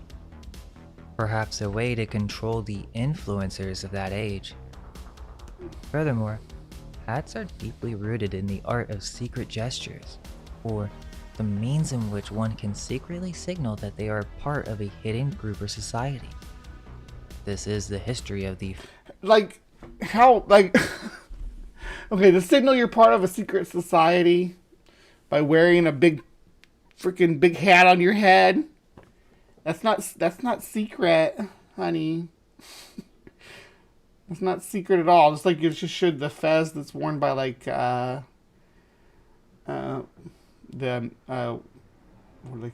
Shriners. Yeah. So yeah, it's not. They're not secret. Phrygian caps. Also, the red hats that are visible in Renaissance art. These were not only used to signify someone... Now, those aren't black hats. They aren't anything like that top hats that we've been talking about. Why are you moving the goalposts? Stop it. ...allegiance, but also a means in which minds could be controlled. If you wore the top hat, you were a part of Masonic society. You were a respectable man of industry. Yet, perhaps this explains why much of the populace did not question the directive of their higher-ups, including the history that they were given. This would turn the entire city or country into an insane asylum on a larger scale. Wait a second, did that just imply that the graduation caps were also... Hold on. This would turn the entire... Because there's no top hat here, it's graduation caps. Oh, I guess that's one of those Capitan or whatever. Captain's hats right there, but it's like implying that all these people are going to get their brains melted by their hats, but they're only wearing graduation caps. Is the graduation caps stiffened with the mercury process? You sure are making a lot of claims here. City or country into an insane asylum on a larger scale. An innovative idea for creating compliance without the populace even realizing it. Think about how this is transferred into the modern day. Sure, it's not done through hats anymore. I mean, it could be.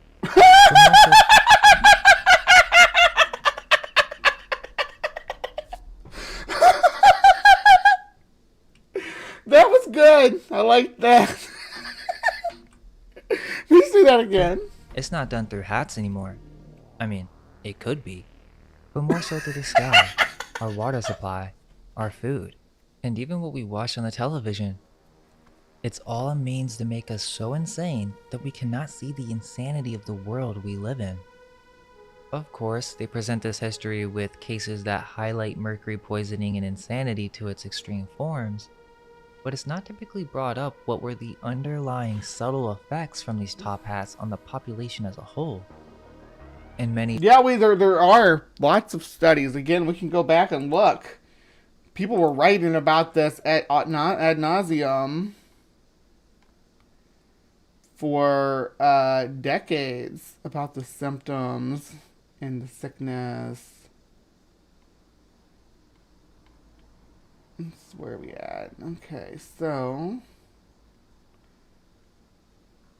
yeah, you get the Journal of Public Health here talking about it. As far back as the 1870s, right? So this is 1890 here. This write up about the condition. It wasn't kept secret. They knew about it. It was published about as early as, let's see, where are we? I think it's this one. Russia in 1829. 1829 this was first recognized. So as an issue arising from mercury poisoning with this heart or this stiffening process. So it's been known about for a long time. Just like some people kept doing it because it was so effective, but it looked good, of course. Of course it did.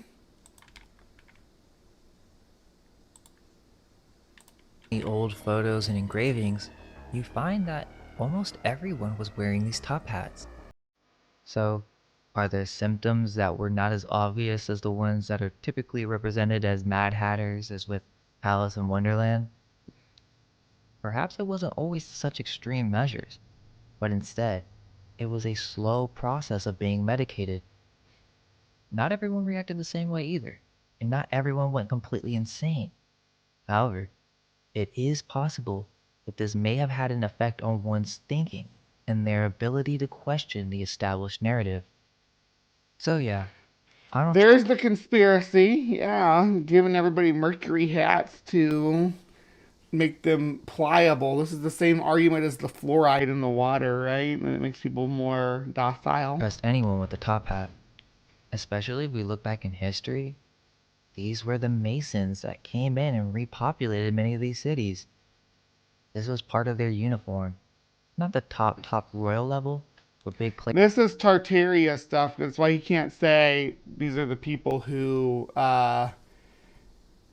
came in and built these cities. He has to say rebuilt the cities because the cities were already there before they got covered in the mud flood, and the settlers from Europe dug them out of the mud and settled them. And these were their leaders, the top hat men. That is the theory. That is the conspiracy that we're talking about today. Players for sure. And it was a means in which they would be able to be more malleable and controlled by their new societal norms of rising industry. Miss Lemon, I love that you know about Tartaria. Have you ever talked about Tartaria on your show? In production. Am I just mad as a hatter? Or is there perhaps something more to this story of the top hats? Well, it gets even more interesting. So the question is, oh, now did Plague Doctor. The top authorities of the time know of the neurotoxic effects of mercury?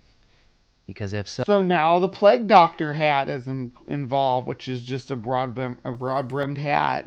So keep expanding. So, then that would mean there was a purpose other than fashion behind these uniforms or fashionable top hats. Well, mercury causes Alzheimer's, schizophrenia, and depression. If people were going mad just because of working conditions and the products they use, then why would they be administering mercury-based medicine since the 1700s?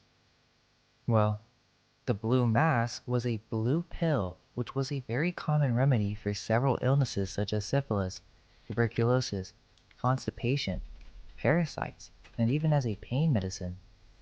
Now, obviously, this is the story of how they did it back then.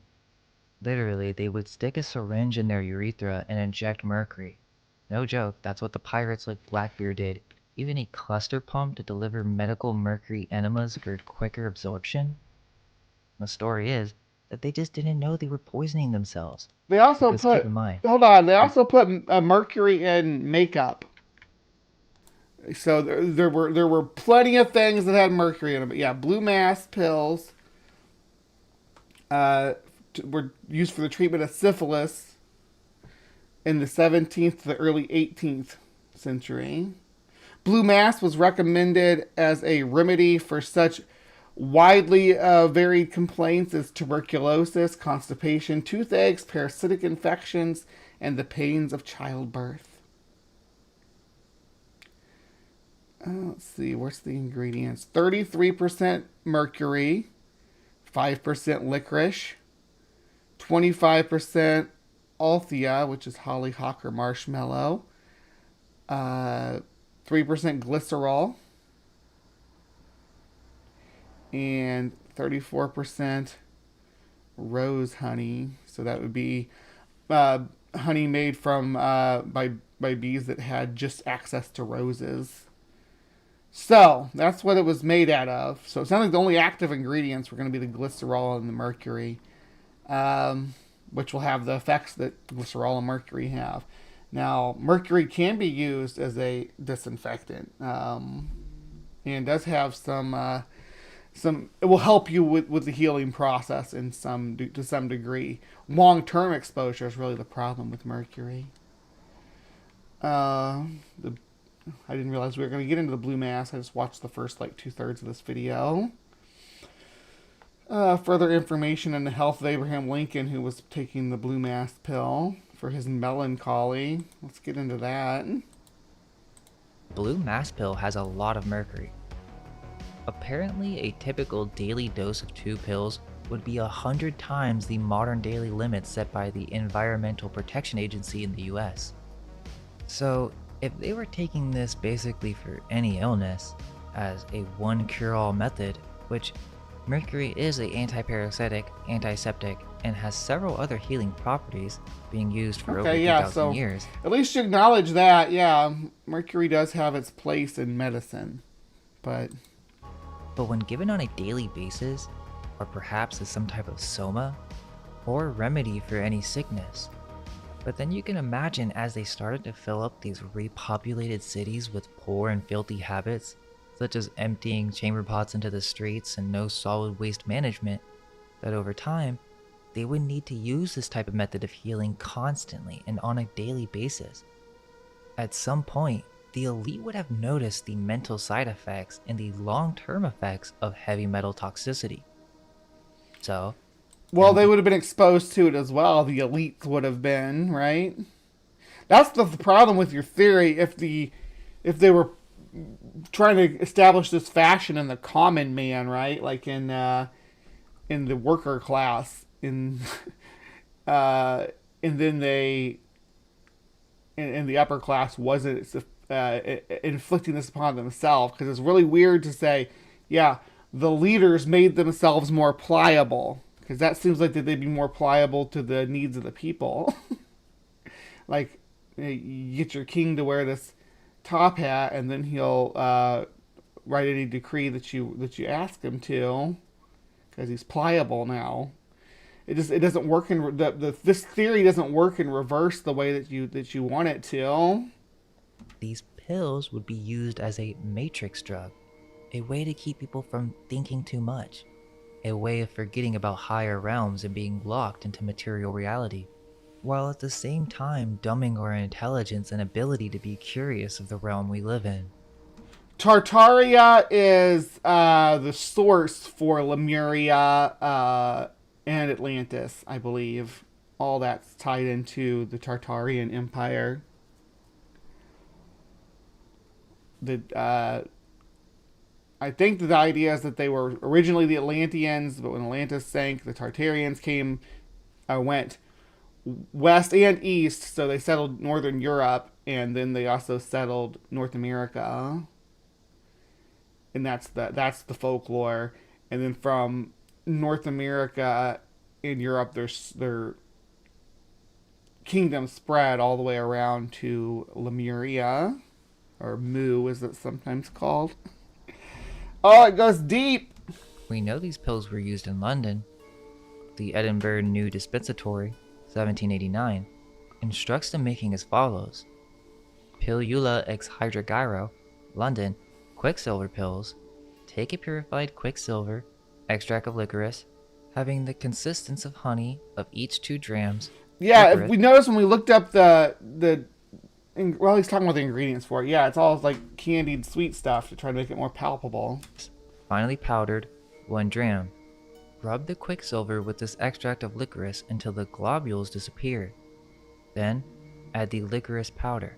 Mix them together. End of instructions. Though this seems to have been a very popular pill. Snake oil, Oh, right? and Abraham Lincoln even took these blue mass pills for treatment of chronic melancholia. It was reported that during this time, Lincoln experienced neurological symptoms, insomnia, tremor, and rage attacks, which suggests that he was suffering from mercury poisoning. He then realized something was up with these blue pills. Yeah, I think Lemuria and Mu are the same, right? That's what that's the Pacific version of Atlantis.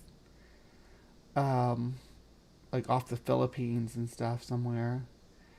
But it was part of the Tartarian Empire too, before the mud flood. So Atlantis, the fall of Atlantis was before the mud flood. So Atlantis fell, then Tartarians ruled, and the mud flood came. Yeah. Pills a few months after his inauguration and stopped taking them, and his symptoms disappeared, replaced by the patience that would mark his presidency, or at least that's what they say. Okay, or maybe it was time for him to wake up from the Matrix to implement a greater plan. Apparently, Lincoln was taking a dose of mercury on a daily... Oh my gosh, look at this conspiracy here, I love it! If you reach into your pocket, it doesn't matter which hand either, because we see how inconsistent this is. You got right and left coming at you. But could it be just a coincidence that all of these famous men and women, when posing for pictures or portraits, hid one of their hands? Doom, doom, doom. daily basis that was 9,000 times over the safety standard today. Also, Blue Mass, which is the name of the pill, is a Roman Catholic Mass celebrated in the United States since the 1930s. So is this some type of mass religious mental software that needs to be controlled through the subtle medication of the populace through a perceived... Blue Mass is like a cop or a law enforcement appreciation by the Catholic Church. That's all it is. I think they add firefighters to it too. Like emergency services, I guess. Blue Mass is, that's a better way to describe it. Blue Mass is emergency response services appreciation. Miracle medicine said to cure all? Or was it doing the opposite? And if they knew Golden the nugget effects of tabs, mercury yum! poisoning, then why would you continue to use this method in the making of top hats, knowing full well that there were health concerns? Because this fiat capitalism without regulation. That's what it is. This is why we have the socialist programs that everybody complains about now, because people were doing shit like this. This is what the libertarians want to go back to.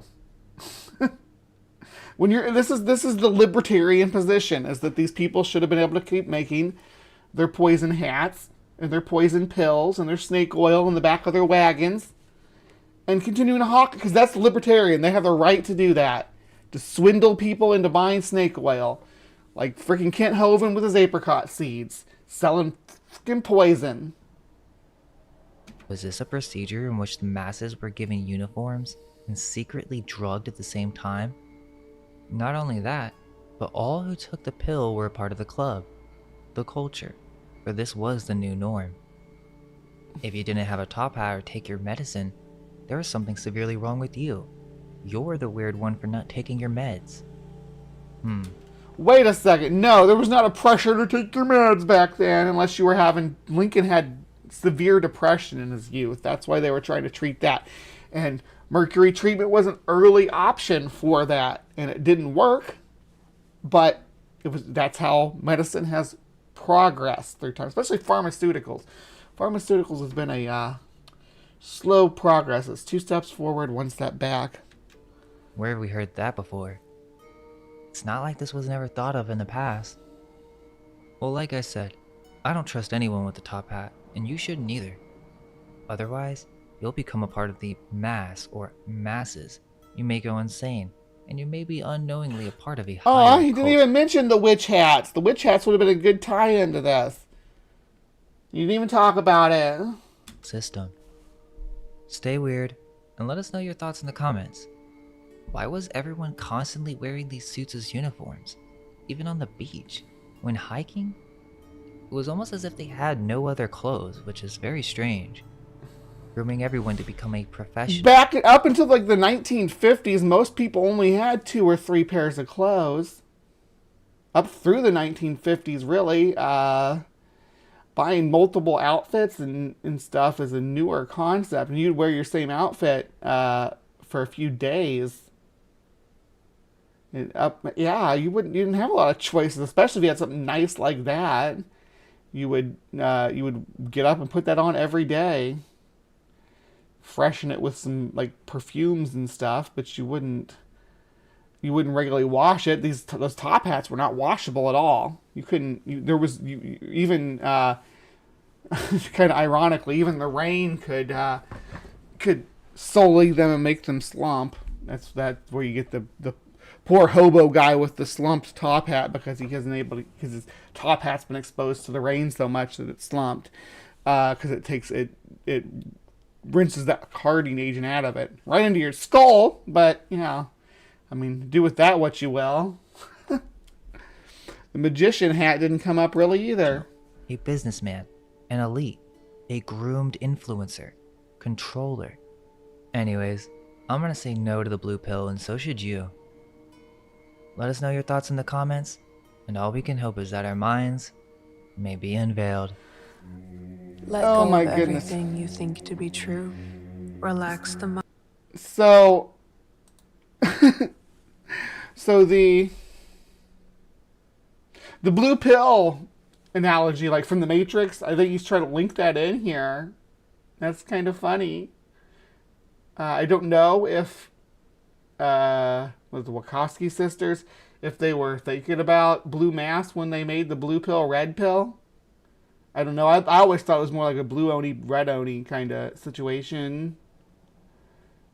But yeah, you take the red pill and you break free from the Matrix. Yeah, leave your what is the meme? Leave your active social life, your cushy office job, and come live in a cave with us and eat slop. You're being used as a human battery. It's like, well, can I contract with the Matrix robots for a better storyline? If I can do that, then I'm gonna go back in.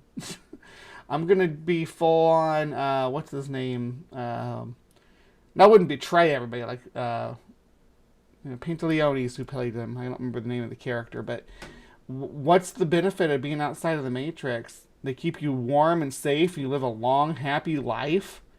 You're like a plant being kept in a sunny porch and watered every day. You're being well taken care of, and you get to live in your dream world. So I'm not seeing the downside to staying in the Matrix, personally. That's just me, though. I mean, what do you think? I don't think top hats do any kind of mind controller or anything of that nature. I do think that they make people more timid with the mercury poisoning, so there's that.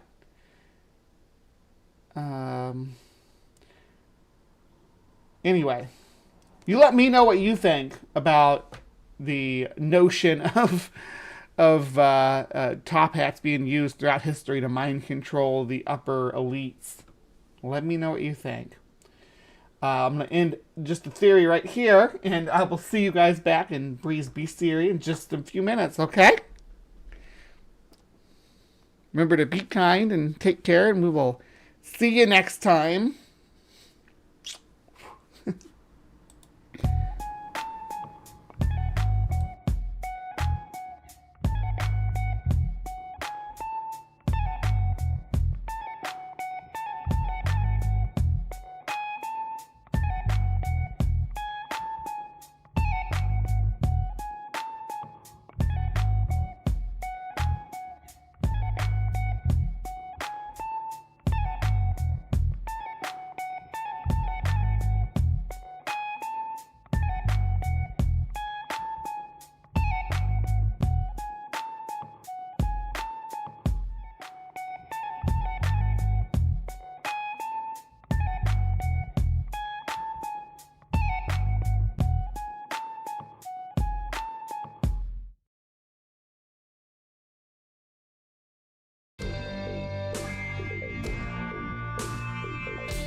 Hello, hello, my beauties and bees. Welcome to another episode of Bree's Bestiary, where I talk about just animals I like and want to talk about. Sometimes I pick them at random, sometimes they're themed. This week, I have a new bucket list item because I love prairie dogs.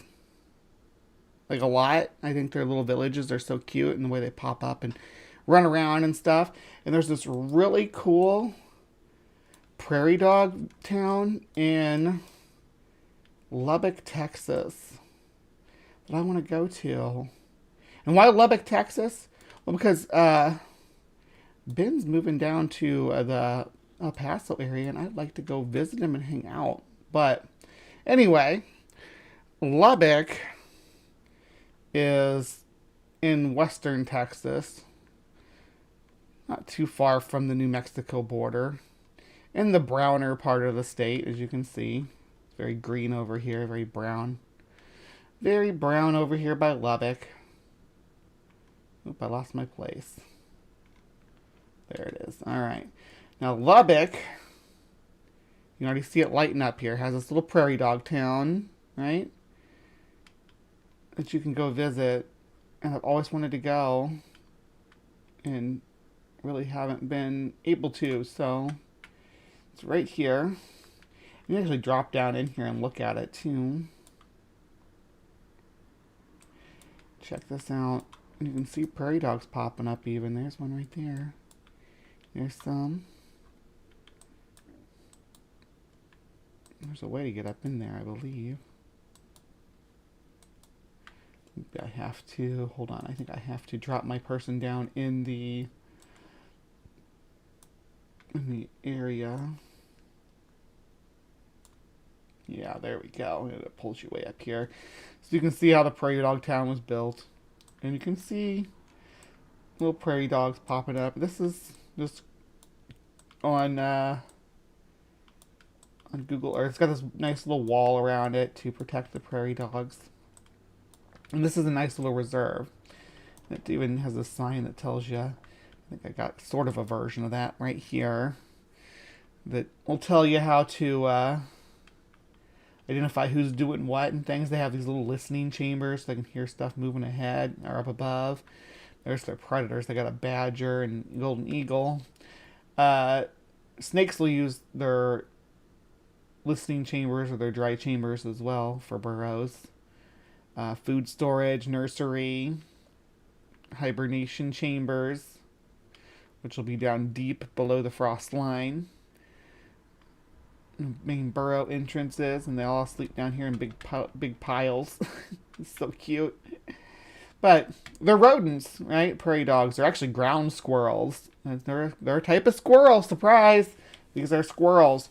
But lots of animals live in sort of underground communities like this. The naked mole rats do. They're not really close related to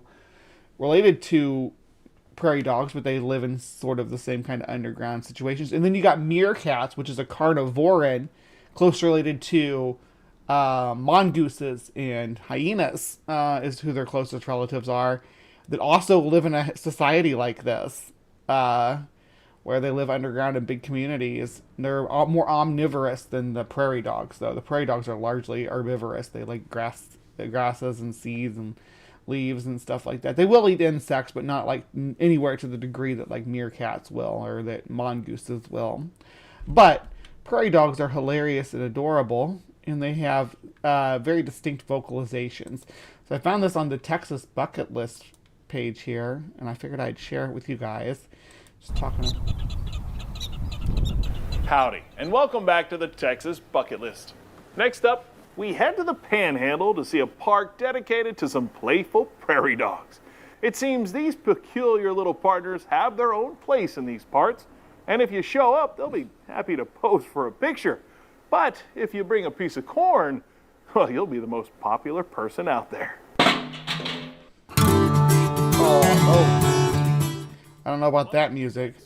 Home to Texas Tech, windmills and wineries, this part of the Panhandle has a plethora of pleasant things to do.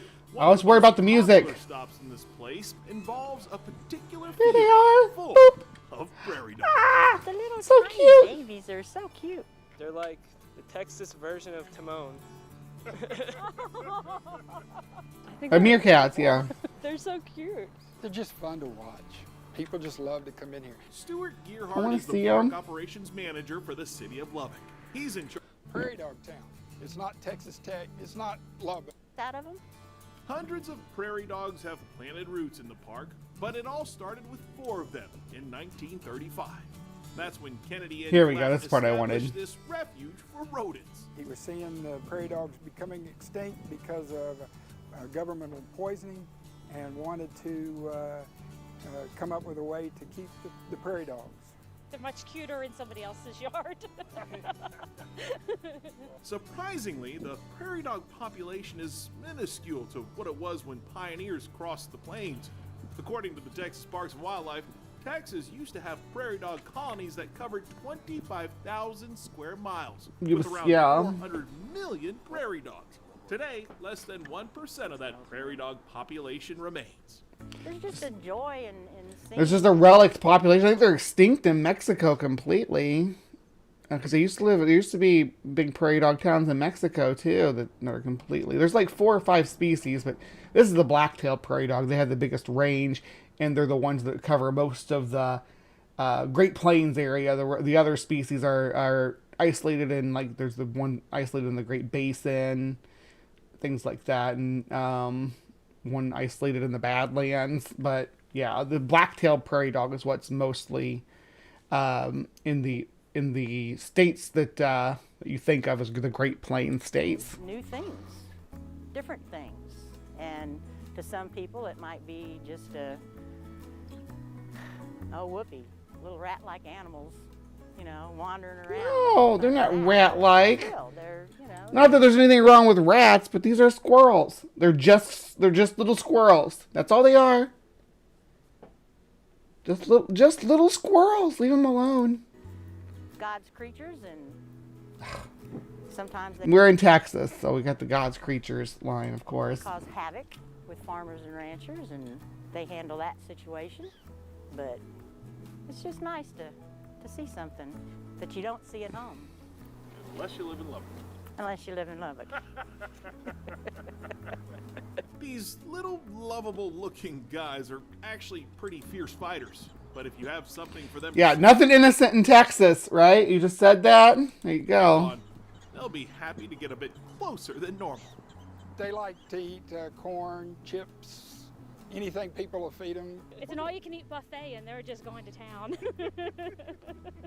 Unfortunately, they're the food source for big birds, hence the reason there aren't any big trees near the burrow. The small wall surrounding the town usually keeps them safe and secure, but not always. They don't like to where they can't see.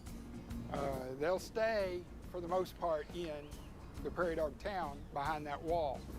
But there are the Marco Polos of the world that get out and run, and they get on the golf course, they get on the ball fields, they go everywhere. So.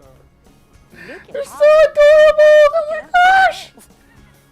The best part, I like how they have like jobs, right?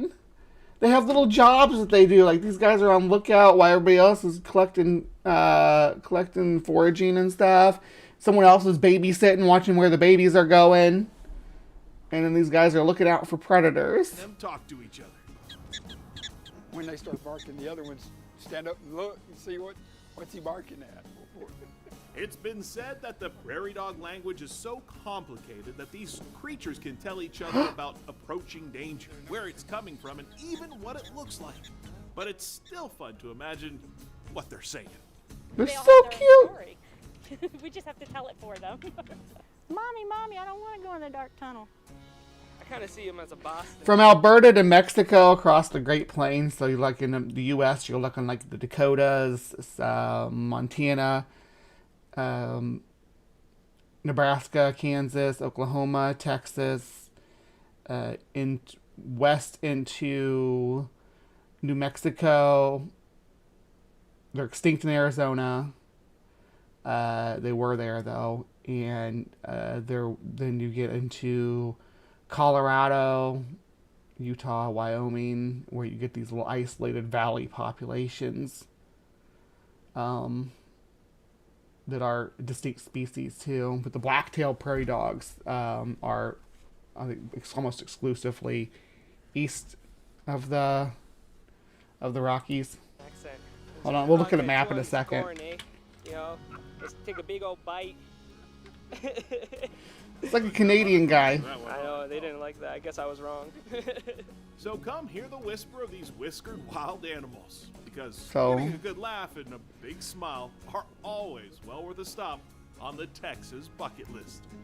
If I do go here though, I will definitely like live stream from here. What's your favorite part about this whole prairie dog town? Watching the people. It's fun to see people coming in and wanting to be a part of prairie dog town. It just seems the prairie dogs bring joy. They do. Why not? They're You little so cute. I had no idea any of this was here. This is awesome. I love it. That's Prairie Dog Town, yeah. Here's some more videos from Prairie Dog Town and more videos of the prairie dogs. But real quick, let me see if I can show you the range of the prairie dog. I had some maps pulled up before, but they weren't quite what I was looking for. No, that's not what I wanted. Images. There we go. Because it tells us which prairie dog species live in which states. Give me just a second. I wanted to get the one with the different species. Here we go. And image new tab. All right, here we go. So you got I guess the Mexican prairie dog is still around. That's good. All right, so you got the black-tailed prairie dog, which lives all throughout here. And you got the white-tailed prairie dog, which lives here. And they live more in isolated little valleys, whereas these guys live more on the Great Plains. You got the Utah prairie dog isolated here, and the Gunnison prairie dog here that actually overlaps with the black-tailed prairie dog. The White-tailed prairie dog and black-tailed prairie dog do overlap a little bit too, up here around like Yellowstone. And then the Mexican prairie dog way down here by itself, but it used to come all the way up to here. There used to be huge prairie dog towns all the way up to the Rio Grande. But not anymore. More cute prairie dogs though. Boop! Boop! We're at Prairie Dog Town, Lubbock, Texas. Ang daming fairy dog at ang cute nila. Ayan oh. Nakasilip. Prairie Dog Town is located inside Mackenzie Park, Lubbock, Texas. A quick I like when I see people happy to go see prairie dogs. That's so cute. Once inside the park, our GPS told us to turn left when we should turn right. Once inside Mackenzie Park, just follow the sign that says Prairie Dog Town and you'll be okay. Okay, hold on. The vision of Prairie Dog Town was conceived and implemented by K.N. Clapp in 1935. In the 1930s, the government's poisoning program was becoming effective, and he was alarmed that the extinction of the black-tailed prairie dog would result. Mr. Clapp designed this enclosure, and with his friend Ross Edwards, trapped 2 pairs of black-tailed prairie dogs to be the original residents. He oversaw Prairie Dog Town and cared in operation. Town's care and operation until his death in 1969. Another tip: if you want to see a lot of prairie dogs, leave your pet at home. Prairie dogs are always on the lookout for predator-looking pets. Once there, you will be able to sample the prairie dog early warning system. And prairie dogs do have different sounds. So cute! Well, squirrels will do that. Tree squirrels will do that too. The gray squirrels we have here. Yeah, I know, right? This guy was like on the Mercury. He's like, let's build a prairie dog town. Yeah, he was totally a Mad Hatter. Or maybe he was a victim of the Mad Gas, or maybe he came from Illinois. Who knows? And was gassed into believing prairie dogs would save the prairie dogs.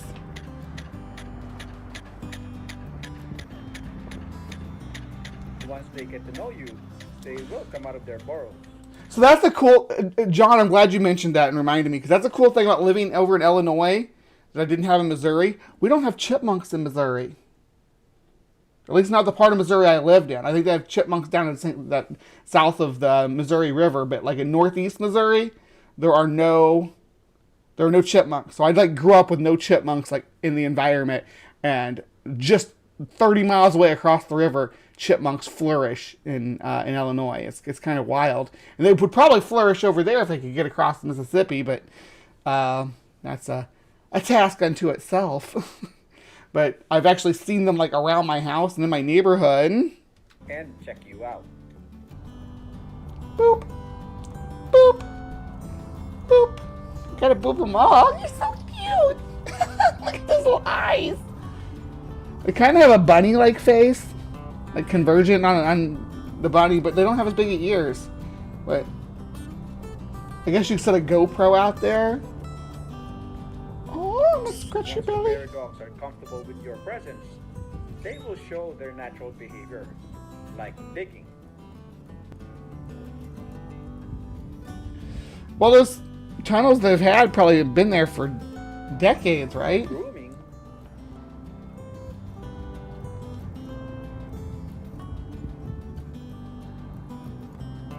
Eating a healthy snack. Oh. And biting other prairie dog's tail.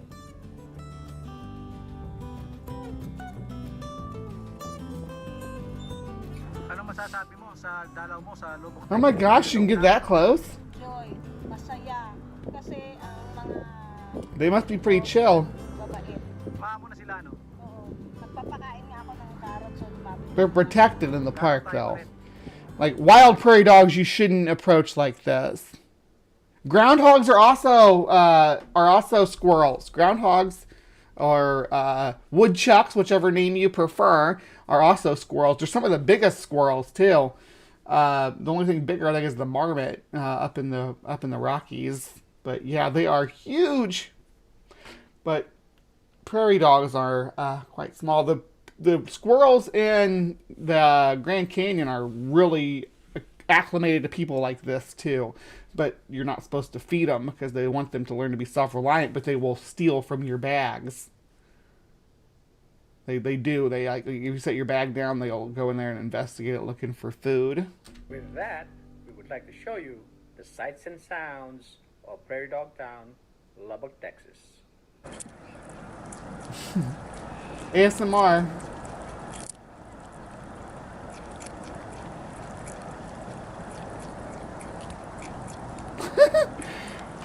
Well, they call for most of history, Europeans have called sharks sea dogs. They thought they were something unique. Sea dogs, yeah.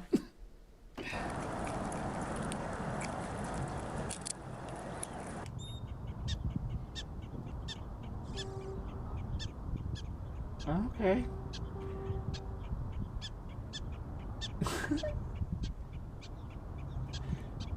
What you digging for?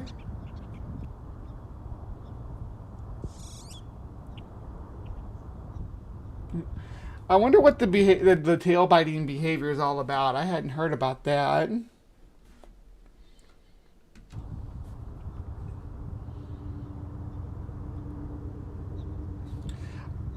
John, I did see your big fat whiptail. She looks like she might be pregnant, don't you think? Like she might have some eggs. That's what it's gravid, but yeah. What do you think? I thought she looked like she might be. She might have a little clutch of eggs underneath one of your rocks or logs here coming up. It means you're taking good care of your land.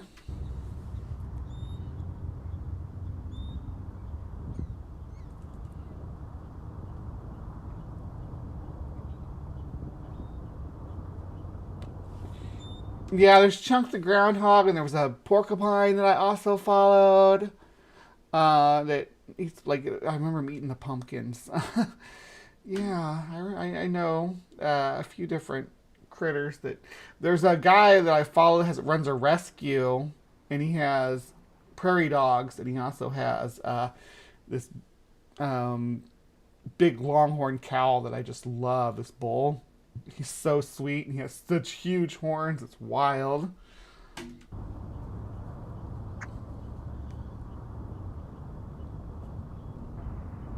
You come see me? Huh? Yeah, come see me. I'm not gonna hurt you.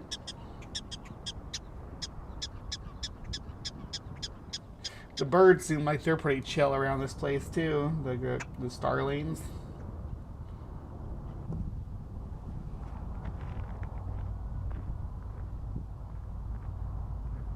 Aw. Yeah, let me see if I can find that channel. This is almost over. Because all I had to do was look up prairie dogs, and it was like one of the first things that came up. Oh.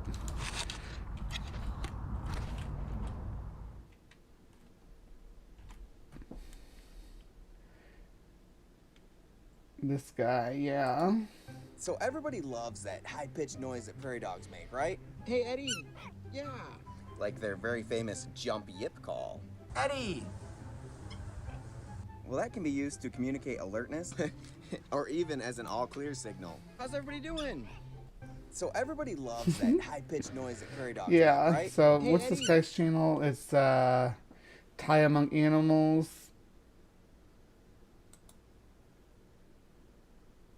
Joining me on animal adventures. Yeah, he runs a rescue, and here's this longhorn. With horns this big, how does Hoss hold his head up? Well, Watusis have very strong necks and extra shoulder muscles to help compensate. And while these horns may seem pretty big, they're actually mostly hollow, honeycombed with blood vessels and tissue. And that's why Watusi horns are so big. That's how they regulate body temperature. With horns this big... Doesn't that mean that they have blood in them, though? So, I mean, blood has weight. I'm not trying to, like, call him out or anything, but he's got an ostrich that dances. He's got some bears. But the, yeah, that's not one of his, that giraffe. He doesn't have a giraffe, but he's got, yeah, prairie dogs. Like, I think he's got 2 or 3 of them. He's got some big brown bears. He doesn't get in with those, but he gets in with the black bears. He's got bison. And I just love that. I just love that longhorn. He's so beautiful. What's he call it? A Watusi? What's the difference between... Let's boop some snoots. Boop. Oh, come on. Eddie! Let's boop some snoots. Boop. Boop. Eddie! Boop. Boop. Boop. Boop. Boop. Let's boop some snoots. Anyway, yeah. So that's another animal channel that I watch. Who's the guy with the... There's a guy with a Rhea, too. That, name's Kevin. That's funny. And does he have... He doesn't have... That's... Yeah, Urban Rescue Ranch. A bit of a fighty girl. And the game warden said I could do this. There is literally a coyote just running amok. It definitely ate one of our roosters. Kevin doesn't really seem to like the coyote. Breathing with his little heartbeat. My adorable little Kevin baby boy. Would you like some? Good morning, everybody. It's a beautiful day. This guy's pretty funny. In my property right there. Take a look at that. It's behind the storage container. He had a coyote get into his facilities. Does he have a prairie dog video we can watch? A short one? Releasing all my hawks. It's got the prairie dog in it. That's foreboding. Yeah, because his prairie dog's called Big Ounce, is what he named it. Come on. Yeah, he's got a kangaroo. It's capybaras.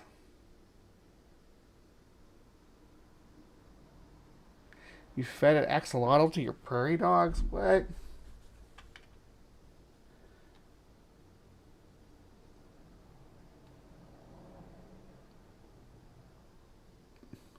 Maybe a short would be better. I don't want to like cut in on his content, but I want to see something with the prairie dog because that's our theme for the day. Oh. Whoa, is that a prairie dog? Don't mind if I do. Was that hit rapper and artist a baby? I sure am a proud baby boomer. Please don't kick my groin. Whoa! Whoa, is that a prairie dog? So, yeah, he runs a rescue. Anyway, it's cute. So what do y'all think? Should I go do some live on location in Prairie Dog Town? I want to. It sounds fun. Sounds like it'd be a lot of fun, actually. They have a similar kind of setup at the St. Louis Zoo with the little wall and stuff, and the prairie dogs actually get up on the wall and get out, but they always go back in eventually because there's nothing for them outside. Sometimes they come up and beg for food, though. There's other animals that roam free at the St. Louis Zoo, too. There's peacocks and stuff that just kind of wander around, and some waterfowl. So, yeah. But I want to go to a prairie dog town. I want to take you to a prairie dog town. Let's do a prairie dog town together as a family. This has been Bree's Bestiary on Prairie Dog Towns. I love them. Thank you for tuning in. All right, live from the Hive crew. Hey, thank you for sticking with me. It's been a fun show. We had a Mad Gasser, then we had some Mad Hatters, and then we had some lovable prairie dogs to wrap things up. So I hope you enjoyed yourself. It's been a little bit hot in here this morning, I think because my son turned the air off when he took a shower, but I'm not sure. Anyway, I'm going to leave things where they're hanging right now and tell y'all I'll see you next week. Remember to be kind and take care, okay? Bye-bye.